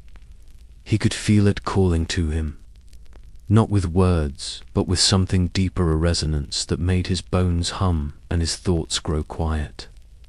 His mother had noticed his distraction, had asked why he stared so often toward the forest, but Elian could not explain the pull he felt. It was like trying to describe the color of music or the taste of starlight. On this 4th morning, as autumn mist clung to the lower branches and the world held its breath in the space between night and day, Elian finally found what had been calling to him. The root system of the heartwood spread beneath the earth like a vast nervous system, occasionally breaking the surface in arcs and loops that formed natural amphitheaters among the lesser trees. But here, in a hollow where the morning light fell in cathedral shafts, one root rose higher than the rest. It was beautiful and terrible at once, thick as a man's waist, carved with the same shifting symbols that adorned the tree's bark. But unlike the distant trunk, this root pulsed with visible light, a deep, rhythmic glow that seemed to emanate from somewhere far below the earth's surface. The light was not the harsh brilliance of fire or the cold gleam of stars, but something altogether more organic, more alive. It was the color of sap running through ancient wood, of amber preserving impossible moments, of gold that had learned to breathe. Elian approached the root with the reverence of a pilgrim approaching a shrine. His bare feet made no sound on the moss-covered ground, and even the forest seemed to hold its breath as he drew near. The closer he came, the more the light seemed to respond to his presence, pulsing faster, growing brighter, as if it recognized something in him that he did not yet recognize in himself. The symbols carved into the root surface were moving now, flowing like liquid text across the bark. They were not the written language of any human culture, but something far older, far more fundamental. They spoke of time not as a river flowing from past to future, but as a tree growing in all directions. At once, each branch a different possibility, each leaf a different moment. The root was not just part of the heartwood, was the heartwood, compressed into a single point where all times converged. As Elian reached out his hand, the world around him began to change. The forest grew quiet, not with the ordinary silence of mourning, but with the profound hush that precedes revelation. The light from the root intensified, and in its glow he began to see things that should not have been possible. The grove was changing, shifting between what it was and what it had been, what it would become and what it might have been. He saw the heartwood as a sapling, impossibly young, planted by beings of light who sang it into existence with voices that harmonized with the fundamental frequencies of creation. He saw it grow through ages uncounted, its roots spreading not just through the earth, but through the very fabric of time itself, connecting moments across centuries, linking causes to effects that had not yet occurred. The root pulsed brighter, and Elian's hand moved closer, drawn by a force that seemed to emanate from the core of his being. The moment his fingertips touched the carved surface, the world exploded into light and memory and possibility. He was still standing in the grove, but he was also running through a battlefield where warriors moved like statues, their weapons frozen in mid-strike. He was witnessing the creation of an hourglass filled with starlight, watching as an old woman's hands shaped time itself into crystalline form. He was in a war tent where shadows moved independently of their sources, where a general's eyes reflected the weight of sleepless decades. But more than witnessing, he was experiencing. Through the root's connection to the heartwood, through the tree's connection to the very essence of temporal flow, Elian felt himself becoming part of the vast web of cause and effect that linked all moments, all possibilities, all choices. He was the child touching the root, but he was also every person who had ever lived, every decision that had ever been made, every path that had ever been taken or abandoned. The root showed him the truth that few mortals were meant to comprehend.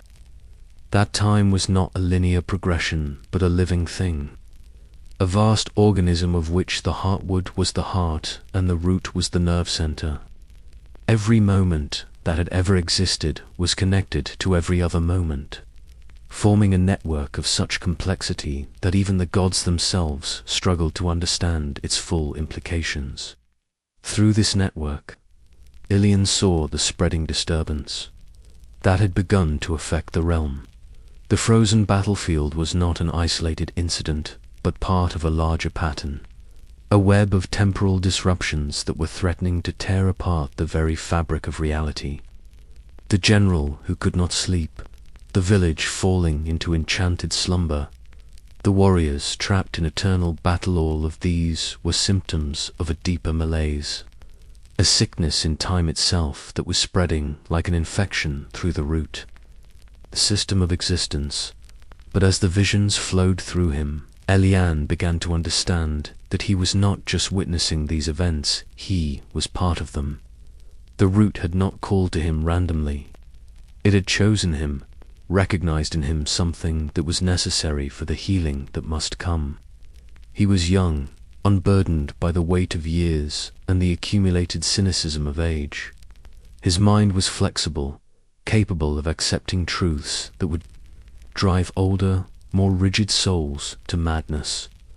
The light from the root was flowing into him now, filling him with knowledge that no human should possess, wisdom that belonged to the realm of gods and primordial forces. He saw the patterns that governed the flow of time, understood the delicate balance that kept past, present, and future in their proper relationships. He saw how that balance had been disturbed, how the accumulation of great traumas and powerful emotions had created knots in the temporal flow that were now threatening to strangle time itself, and he saw what must be done to heal them. The visions came faster now, overwhelming in their intensity. He saw himself as an old man, sitting beneath the heartwood and teaching children the songs that could untangle the knots in time. He saw himself as a warrior, fighting battles not with sword and shield but with understanding and compassion, healing the wounded places in the fabric of existence. He saw himself as a tree, rooted in the earth, but reaching toward the stars. His consciousness expanded to encompass all moments, all possibilities. But in all of these visions, one thing remained constant. He was connected to the root, to the heartwood, to the vast network of temporal energy that flowed beneath the surface of the world. He was not just a witness to the healing that must come. He was the instrument through which it would be accomplished. The root pulsed once more, and Elian felt his consciousness expanding beyond the boundaries of his small body. He was still the 7-year-old boy who had slipped through the fence to explore the forbidden grove. But he was also something more. He was a conduit, a living bridge between the mortal world and the timeless realm of the heartwood. Through him, the tree's healing power could flow into the wounded places of the realm, untangling the knots that had formed in the temporal flow. He saw the frozen battlefield and understood that the warriors trapped there were not prisoners, but guardians, holding a moment of perfect balance that could be used to stabilize the entire temporal network. He saw the village falling into enchanted sleep and recognized it as a necessary rest, a pause in the frantic pace of existence that would allow deeper healing to occur. He saw the general's sleepless vigil and understood that it was not a curse, but a calling, a sacred duty to watch over the boundaries between waking and dreaming. All of these events were connected, all part of a larger pattern that was slowly revealing itself through the root's wisdom. The realm was not falling into chaos, but transforming, evolving into something new and beautiful. The disturbances in time were not signs of destruction, but of birth, the labor pains of a reality that was learning to transcend its limitations.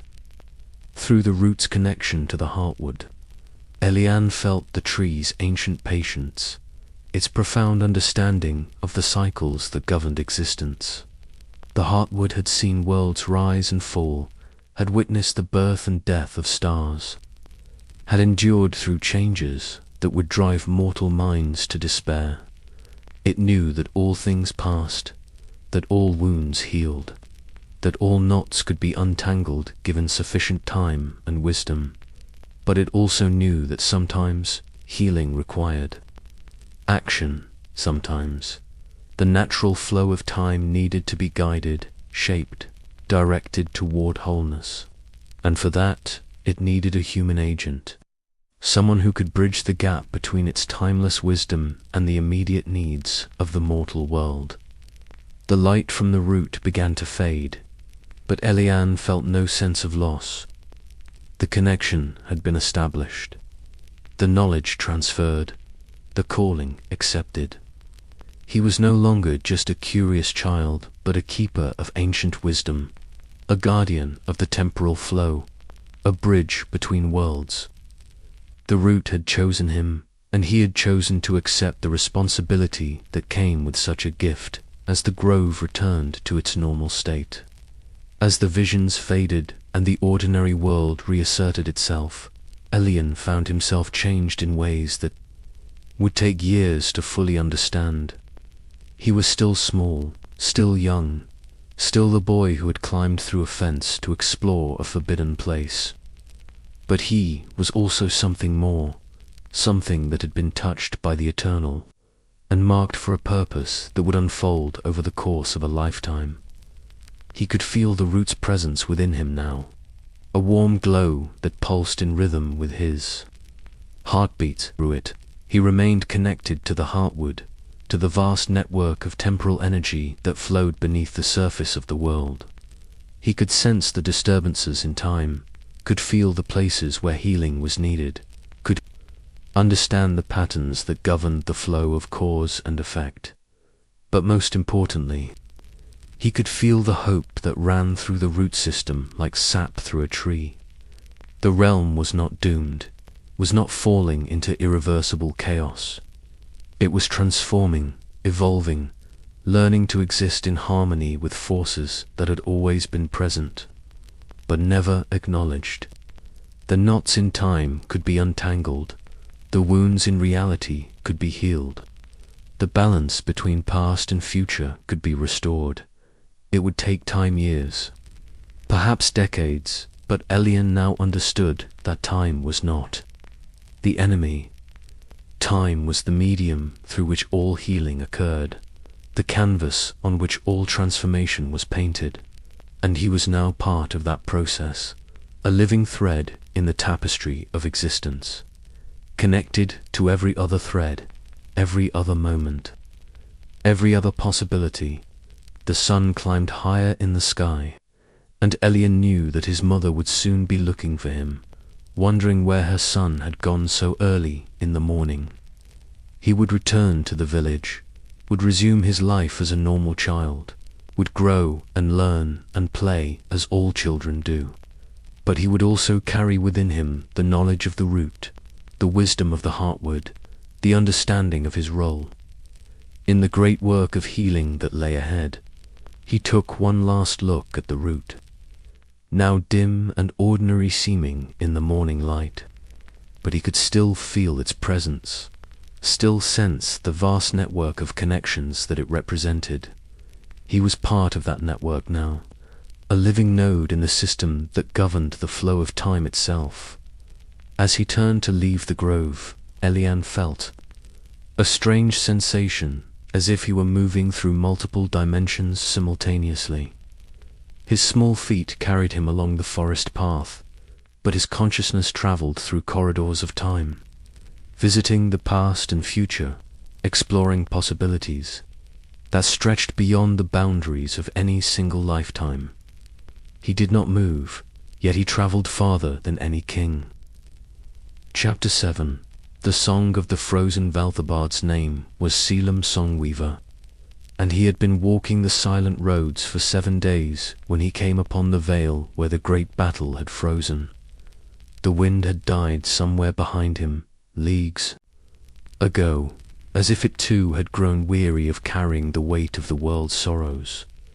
Now even the grass stood motionless, each blade a green needle pointing toward a sky that seemed carved from pewter and regret.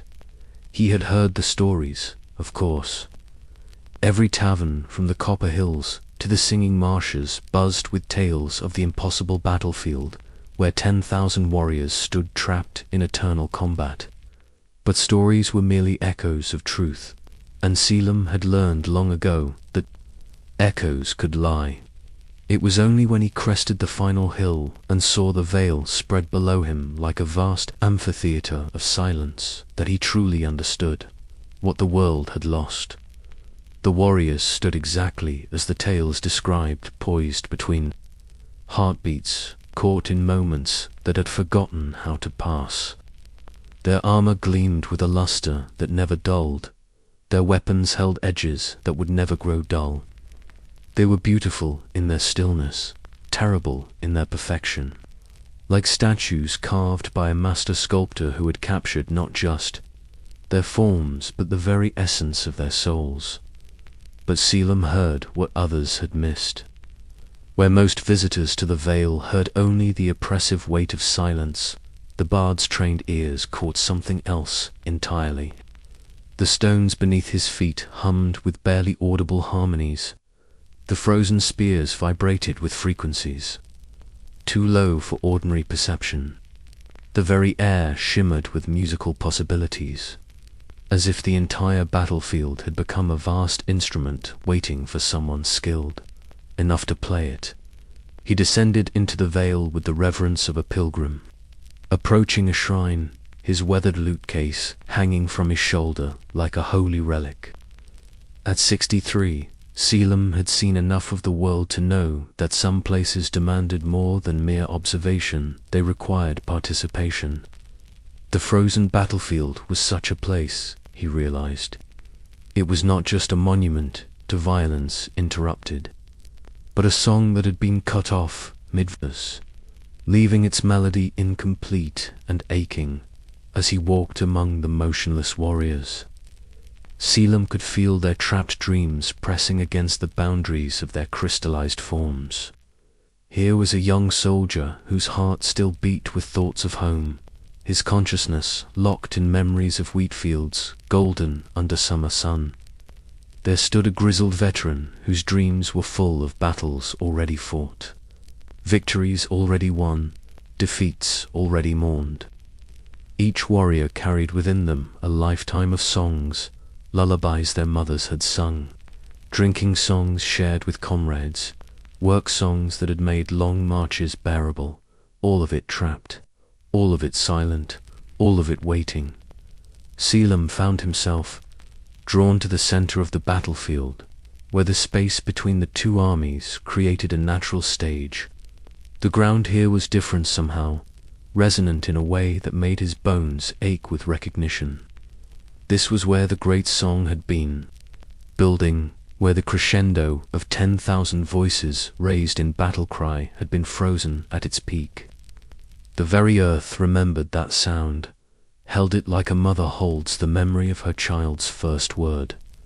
He set down his loot case with the gentle care of one handling something infinitely precious, then paused to study the scene around him. Every detail seemed significant: the angle of a raised sword, the expression on a warhorse's frozen face, the way morning light caught on a banner that would never wave again. These were not random elements, but notes in a composition too vast for mortal comprehension. A symphony that had been playing since the first warrior had ever raised a weapon in anger. But songs, Selim knew, were meant to be completed, and perhaps, just perhaps, he had been led here for that very purpose. He drew out his lute, its familiar weight settling into his hands like a prayer made manifest. The instrument was old, its wood worn smooth by decades of use, its strings replaced so many times that he had lost count. But it was his voice, his most trusted companion on the roads of the world, and it had never failed him when the need was great. He began to tune it, and immediately felt the change in the air around him. The frozen warriors seemed to lean imperceptibly toward the sound, their trapped consciousness responding to the promise of music like flowers turning toward sunlight. The stones beneath his feet hummed more loudly, their harmonies growing stronger, more complex. Even the lifeless sky seemed to brighten slightly, as if the clouds themselves were straining to hear what he might play. The first chord he struck was soft, questioning, like a traveler calling out in an empty house to see if anyone was home. The sound hung in the air far longer than it should have, sustained by forces that had nothing to do with the laws of physics. But it was answered not by voices, but by the singing stones, by the resonant metal of frozen weapons, by the very air itself. The battlefield had become a chorus, and Selim was its conductor. He played softly at first, weaving together melodies that spoke of longing and loss, of dreams deferred and hopes held close to the heart. These were the songs that every warrior knew, the private music that played in quiet moments between battles, when men allowed themselves to remember what they were fighting for rather than what they were fighting against. As the music flowed from his fingers, something extraordinary began to happen. The air around the frozen warriors started to shimmer, not with heat, but with something more subtle, the visual echo of dreams made manifest. Selim could see wisps of memory spiraling upward from each motionless form, translucent threads of consciousness that danced and wove together in patterns of impossible beauty. He could see their dreams now, projected into the space above the battlefield-like theater performed on stage of air and starlight. A young knight dreamed of his wedding day, and there, in the shimmering light, was his bride, dancing to music only he could hear. An enemy archer dreamed of his daughter learning to draw her first bow, and phantom figures taught phantom skills. With the patience of love made visible, the song grew stronger, more complex, as Selim allowed himself to be guided by the dreams he witnessed. His fingers found melodies he had never learned, harmonies that seemed to arise from the collective unconscious of every warrior who had ever lived. The lute sang with voices not its own, channeling the musical memory of the battlefield itself. And for a moment, just a moment, time began to move again. It started small, almost imperceptible. A banner that fluttered just slightly in a breeze that shouldn't exist. A horse's mane that stirred as if touched by phantom wind. But as Selim's song grew stronger, the effect spread. Warriors began to blink, to breathe, to remember what it felt like to exist in the flow of passing moments. But this liberation existed only in the realm of dreams. Their bodies remained frozen, trapped in the crystalline moment of the eclipse's power. But their sleeping minds were free to move, to dance, to sing along with the bard's impossible music. In the space above the battlefield, dream figures began to appear, not the warriors themselves, but their dreaming selves. Freed from the constraints of flesh and time, they danced together, enemy and ally alike, their phantom forms spinning through the air in patterns that spoke of reconciliation rather than conflict. The young soldier dreamed of showing his enemy the wheat fields of his home, sharing the peace he fought to protect. The grizzled veteran dreamed of teaching his opponents the drinking songs of his youth, finding brotherhood in shared melody rather than shared blood. Selim played on, tears streaming down his weathered cheeks as he witnessed the impossible beauty of dreams unbound. This was what the battlefield had been waiting for, not an end to the violence, but a transformation of it. The warrior's martial energy had been converted into something higher, purer, a celebration of life that transcended the boundaries of nationality and creed. But even as he played, Selim knew that what he was witnessing was temporary. The song could free their dreams, could give them moments of peace and joy and connection, but it could not break the greater enchantment that held their bodies in stasis. That would require power far beyond what any mortal bard could muster. Magic rooted in forces that predated the first song ever sung. Still, he played on, because even temporary freedom was a gift worth giving. If he could offer these trapped souls a few moments of peace, a brief respite from the eternal tension of their frozen conflict, then his journey to this place would have meaning. The song became a prayer, an offering to whatever gods still listened, a plea for mercy. For those caught in circumstances beyond their control, the dream figures above the battlefield began to fade as the song reached its natural conclusion, but not before Selim saw something that made his heart soar with hope. Some of the warriors were sleeping peacefully now, their faces relaxed, their dream selves departing with expressions of gratitude. The music had given them what they needed most, not escape from their situation, but acceptance of it, peace, within the constraints that bound them. As the final notes died away, the battlefield settled back into its profound silence. But it was a different kind of silence now, softer somehow, touched with the memory of song. The warriors stood motionless as before, but there was something gentler in their postures, as if they had been reminded that even in the midst of eternal conflict, beauty could still exist. Selim carefully packed away his lute, his hands trembling slightly from the effort of channeling such powerful music. He had never played anything like that before, and suspected he never would again. This had been a unique moment, a convergence of need and ability that might not come again in a dozen lifetimes. But as he prepared to leave the Vale, he felt something shift in the stones beneath his feet. The harmonics were still there, still singing their subtle songs, but now they were different, richer, more complex, as if his music had added new voices to their eternal chorus. The battlefield would remember what had happened here. The songs he had played would echo in the stones for years to come, offering comfort to any who had ears to hear them. He climbed back up the hill overlooking the vale, pausing at the crest to look back at the frozen armies one last time. In the growing twilight, they looked almost peaceful, their eternal conflict transformed into something resembling a dance frozen at its most graceful moment. The setting sun painted their armor in shades of gold and crimson, and for an instant, Selim could have sworn he saw them breathing.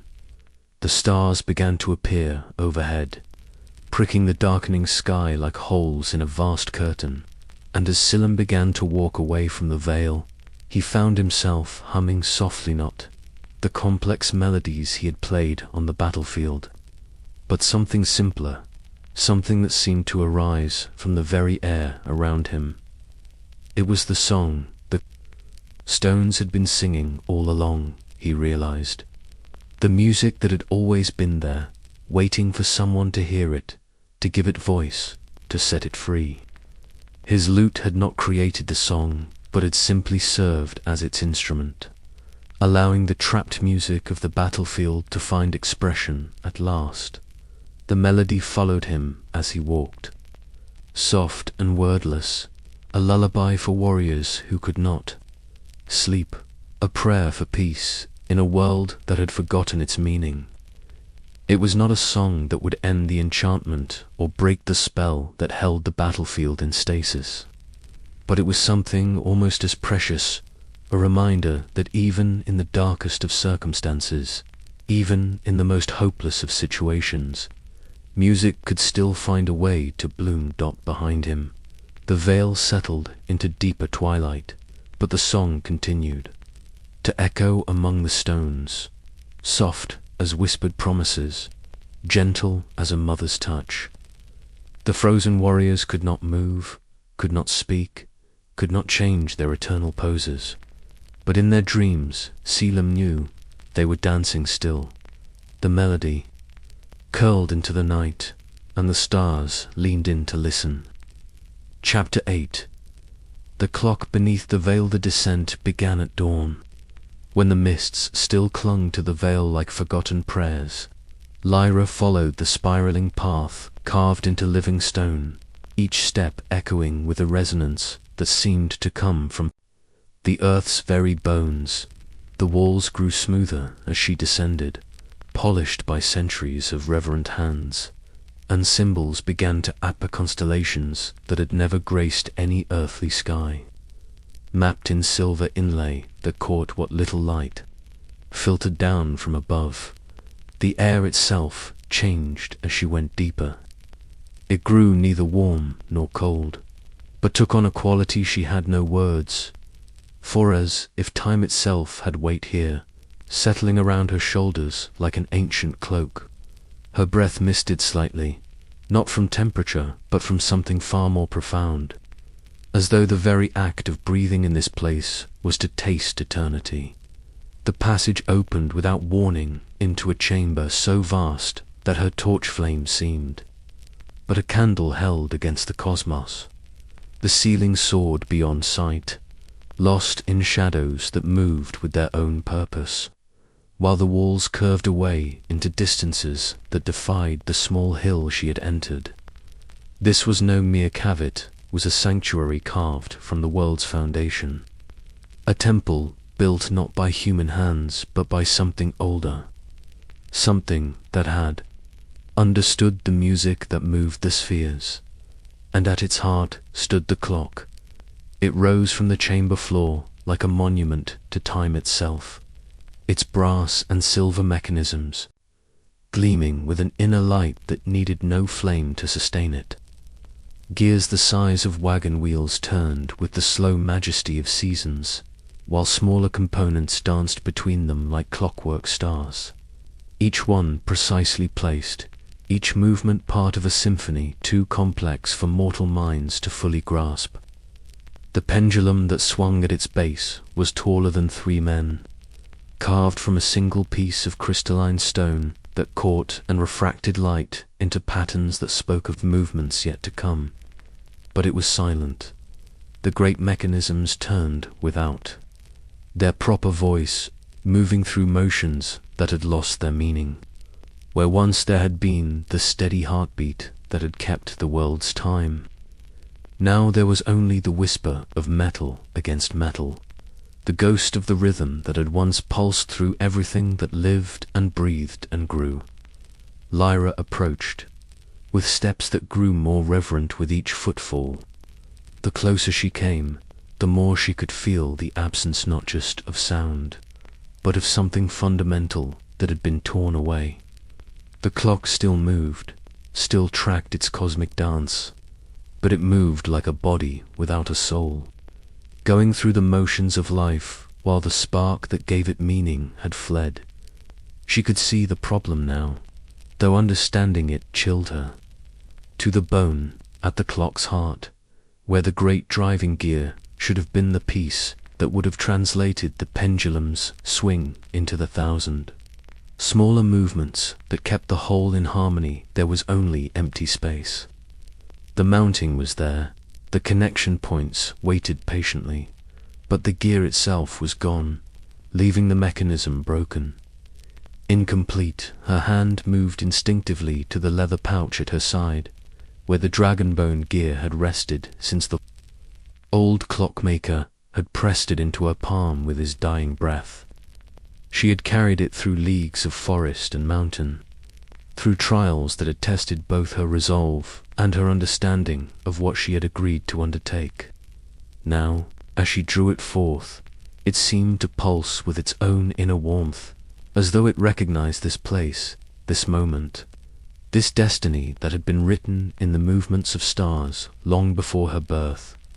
The gear was beautiful beyond words, carved from bone that had once been part of something magnificent and terrible. Dragons had been creatures of pure time.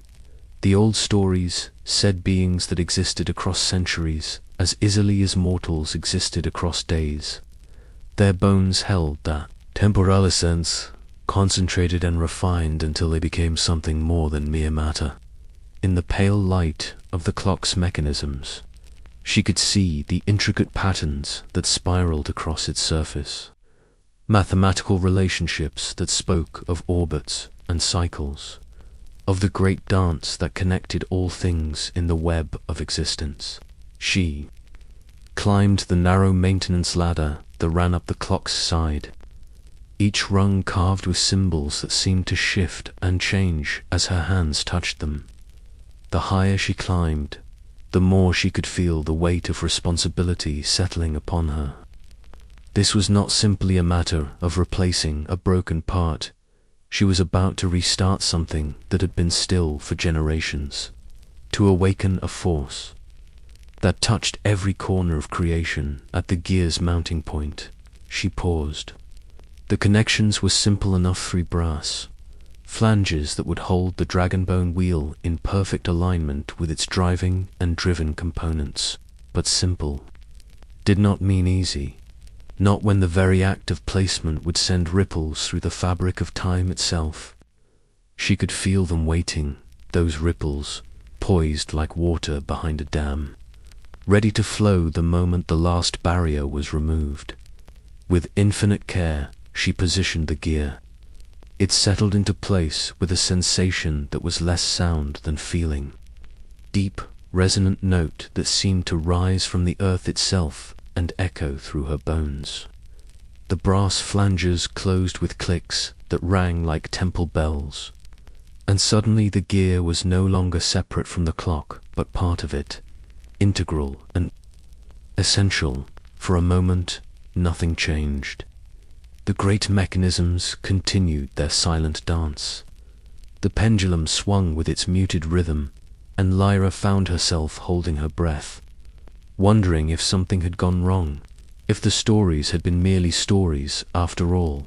Then the dragonbone gear gave its first turn.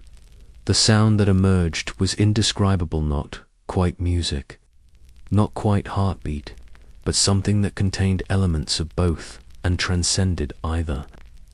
It was the sound of time finding its voice again, of rhythm returning to a world that had forgotten what it meant to move in harmony with the cosmic dance. The great driving mechanisms caught the rhythm and passed it on, each gear and wheel and spring taking up the song until the entire clock sang with unified purpose.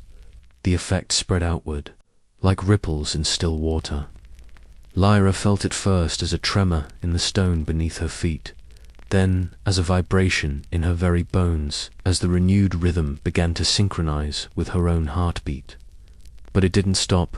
There she could sense it flowing beyond the chamber, up, through the stone, into the vale above, and then beyond, spreading like dawn across the landscape, touching everything that lived and grew and moved under the wide sky. Plants that had been growing wild and unchecked suddenly found their proper seasons. Trees that had bloomed out of turn felt their sap respond to rhythms older than memory. Animals paused in their foraging and mating and hunting, some deep part of their beings recognizing that the world had suddenly become more itself than it had been in generations. In villages scattered across the continent, people looked up from their work with expressions of confusion and wonder. They couldn't name what had changed, but they felt it nonetheless, settling a rightness, as though some cosmic tuning fork had been struck and the world was finally resonating at its proper frequency again.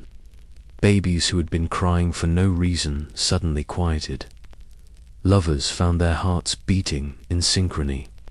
Farmers noticed that their fields seemed more orderly, their crops more willing to follow the season's proper progression. The clock's song grew stronger, more complex, as its countless components found their rhythm. Lyra climbed down from her perch and stepped back to watch the magnificent machine in its renewed glory. Every gear turned with purpose now, every wheel and spring and balance operating not as separate mechanisms but as organs of a single, living system. The pendulum's swing had become a heartbeat, the great driving gear's rotation had become breath, and the entire clock pulsed with something that was undeniably alive. She could see time itself now, flowing through the machine like golden syrup, thick and viscous and precious.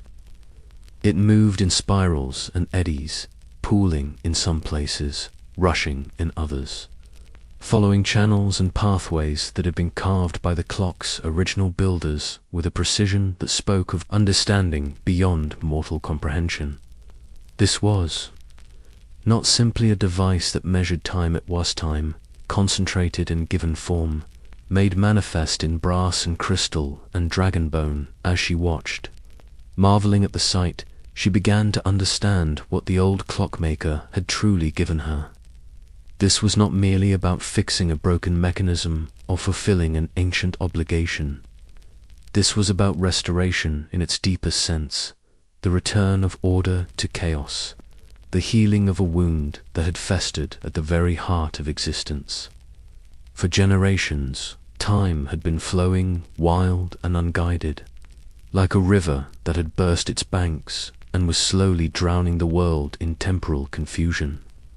Now, finally, it was contained again, channeled back into its proper course.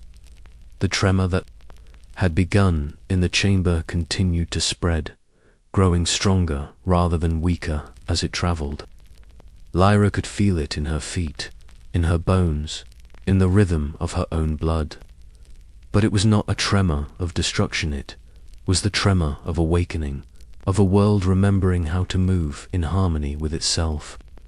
Every step it took outward from this hidden sanctuary carried healing, correction, the gentle but inexorable restoration of temporal order. In the depths beneath the veil, in this sacred chamber where time itself had its anchor, the clock sang its ancient song with renewed voice. The dragonbone gear turned at the heart of it all, each revolution sending out waves of properly ordered time, each cycle healing another small piece of the cosmic wound that had been bleeding chaos into the world for far too long. Lyra remained for a long time, watching and listening, letting the clock's rhythm align itself with her own internal rhythms, until she felt herself becoming part of the great mechanism, another gear in the cosmic clockwork that kept the universe moving in its proper dance.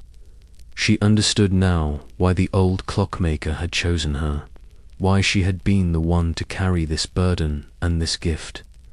It was not because she was particularly skilled or worthy, but because she had been willing to serve something greater than herself, to become a tool in the hands of forces that moved according to patterns too vast for any single mind to encompass. When she finally turned to leave, the clock's song followed her, not as sound but as presence, a constant awareness that time was flowing as it should, that the world was healing itself one heartbeat at a time. She climbed the spiraling passage back toward the surface, each step carrying her from the timeless depths toward the world of seasons and cycles that the clock now shepherded with its renewed voice. As she emerged into the vale, the morning sun struck her face with warmth that felt somehow more golden, more true than sunlight had felt in years. The mists were clearing, revealing a landscape that looked subtly more ordered, more harmonious, as though nature itself was settling into patterns that had been forgotten but never truly lost. Birds were singing with unusual precision, their songs weaving together into melodies that spoke of proper seasons and timely migrations.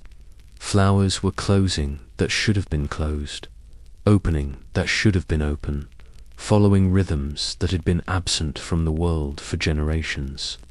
Even the wind seemed to blow with greater purpose, carrying scents and sounds that belonged to this exact moment in the great cycle of days and seasons. Lyra began the journey back toward the village, but she walked differently now, her steps keeping time with the great heartbeat that pulsed beneath her feet. She was no longer simply a woman carrying out an errand. She was a servant of time itself, one whose task was complete but whose service would continue as long as the clock sang its ancient song in the depths beneath the veil. Behind her, in the sacred chamber, the clock continued its work. The dragonbone gear turned with the patience of ages, each revolution perfect, each cycle healing. The great mechanisms sang their silent song of temporal order, sending out ripples that would continue spreading until every corner of creation had felt their touch. The world was learning to keep time again, learning to move in harmony with rhythms older than mountains, deeper than seas. Plants would grow in their seasons, animals would migrate when they should, and the tides of existence would flow according to patterns that had been written in the movements of stars. Before the first human had ever looked up at the night sky and wondered about the dance of celestial bodies, in villages and cities, in wild places and tame, the healing continued. People found their sleep coming more easily, their waking more natural. Crops aligned themselves with proper seasons, and even the weather began to follow. More predictable patterns, as the atmospheric currents found their guidance in the clock's restored rhythm, the tremor that had begun with the dragonbone gears. First turn became a wave, became a tide, became the new heartbeat of the world itself. It was gentle but irresistible, healing but inexorable, touching everything that lived and breathed and grew under the wide sky, and somewhere in a place beyond distance, beyond time, beyond the reach of mortal understanding, a heartbeat returned to the world.